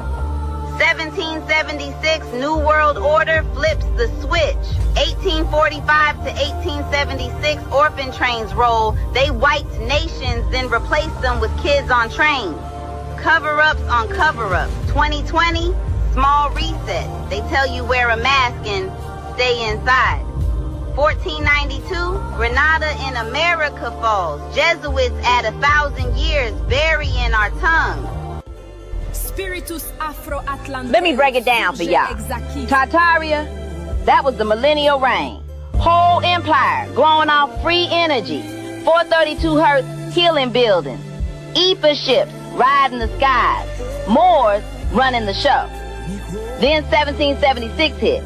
Jesuits flipped the switch. Satan's little feasting kicked in. They burnt cities with dudes, buried them in mud, called it accidents. They sold the tech, slapped y'all with 800 fake years, and sold you dark ages. Jesus lived through it. Saint Germain popped up like an immortal at the Declaration. 3 billion dead, yet population doubles? Nah, that was orphan trains, lunacy acts, baby farms, cloning, World's fairs, whitewashed Tartarian cities, burning after the show. Tesla, maybe a ghost, maybe just a mask to hide what they stole. 20th Century Fox, reset propaganda, cinema hiding the empire. In 2020, just a soft reboot, small reset. But July 4th, 2026, Satan's season ends. So remember, they buried us, but we still here. Still. They say a nigga hot, they say I won't stop. And when I reach the top, I'ma scream thunder rock. They say a nigga hot, they say I won't stop. And when I reach the top, I'ma scream thunder rock. They say a nigga hot, they say I won't stop. And when I reach the top, I'ma scream thunder rock. They say a nigga hot, they say I won't stop. And when I reach the top, I'ma scream thunder rock. African dashiki, uncle around my neck, got his ISIS tatted on my belly, all about respect. I do it for the gods, I live for my queen. All my niggas kings, captain of my team. Life is just a dream, life ain't what it seems. You just a player in the game if you don't own the league. Hop on the magic carpet, fly with me to a whole new world that they call Elm Street. Stay away from haters, stay away from busters, because in Never Land ain't no room for these suckers. Stay away from haters, stay away from busters, because in Never Land ain't no room for these suckers. They say a nigga hot, they say I won't stop. And when I reach the top, I'ma scream thunder rock. They say a nigga hot, they say I won't stop. And when I reach the top, I'ma scream thunder rock. They say a nigga hot, they say I won't stop. And when I reach the top, I'ma scream thunder rock. They say a nigga hot, they say I won't stop. And when I reach the top, I'ma scream thunder rock. Oh my dear Mr. Williams. Information is power. If you don't have the information, one cannot seize power. You need to think about becoming mentally competitive. Being black does not free you from being a responsible individual. Riverside, the turf, we in another zone. So futuristic, welcome to the Thunderdome. Posted in the hood, the homie got the chrome. And if you niggas tripping, silver bullets getting blown. Chicken with real killers that'll kill you at your home. And if you niggas tripping, your body hitting a blow. Fuck the police is the code that I live by. Kill a pig, cook the swine, fuck the cop, I hope they die. Black man in America, I'm not opposed to shine. Living in this white man's world is a waste of time. Black man in America, I'm not opposed to shine. Living in this white man's world is a waste of time. They say a nigga hot, they say I won't stop. And when I reach the top, I'ma scream thunder rock. They say a nigga hot, they say I won't stop. And when I reach the top, I'ma scream thunder rock. They say a nigga hot, they say I won't stop. And when I reach the top, I'ma scream thunder rock. They say a nigga hot, they say I won't stop. And when I reach the top, I'ma scream thunder rock. Thunder rock, thunder rock, thunder rock.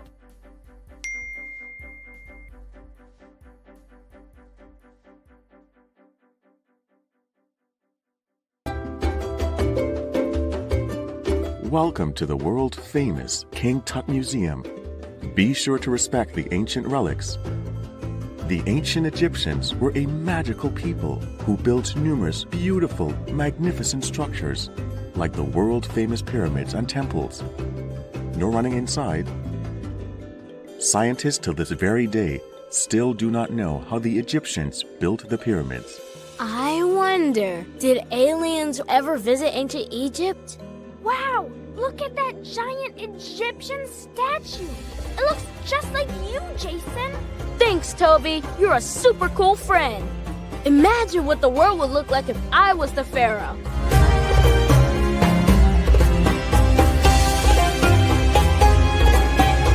Jason, you are daydreaming. Wake up. Sorry, history got away from me.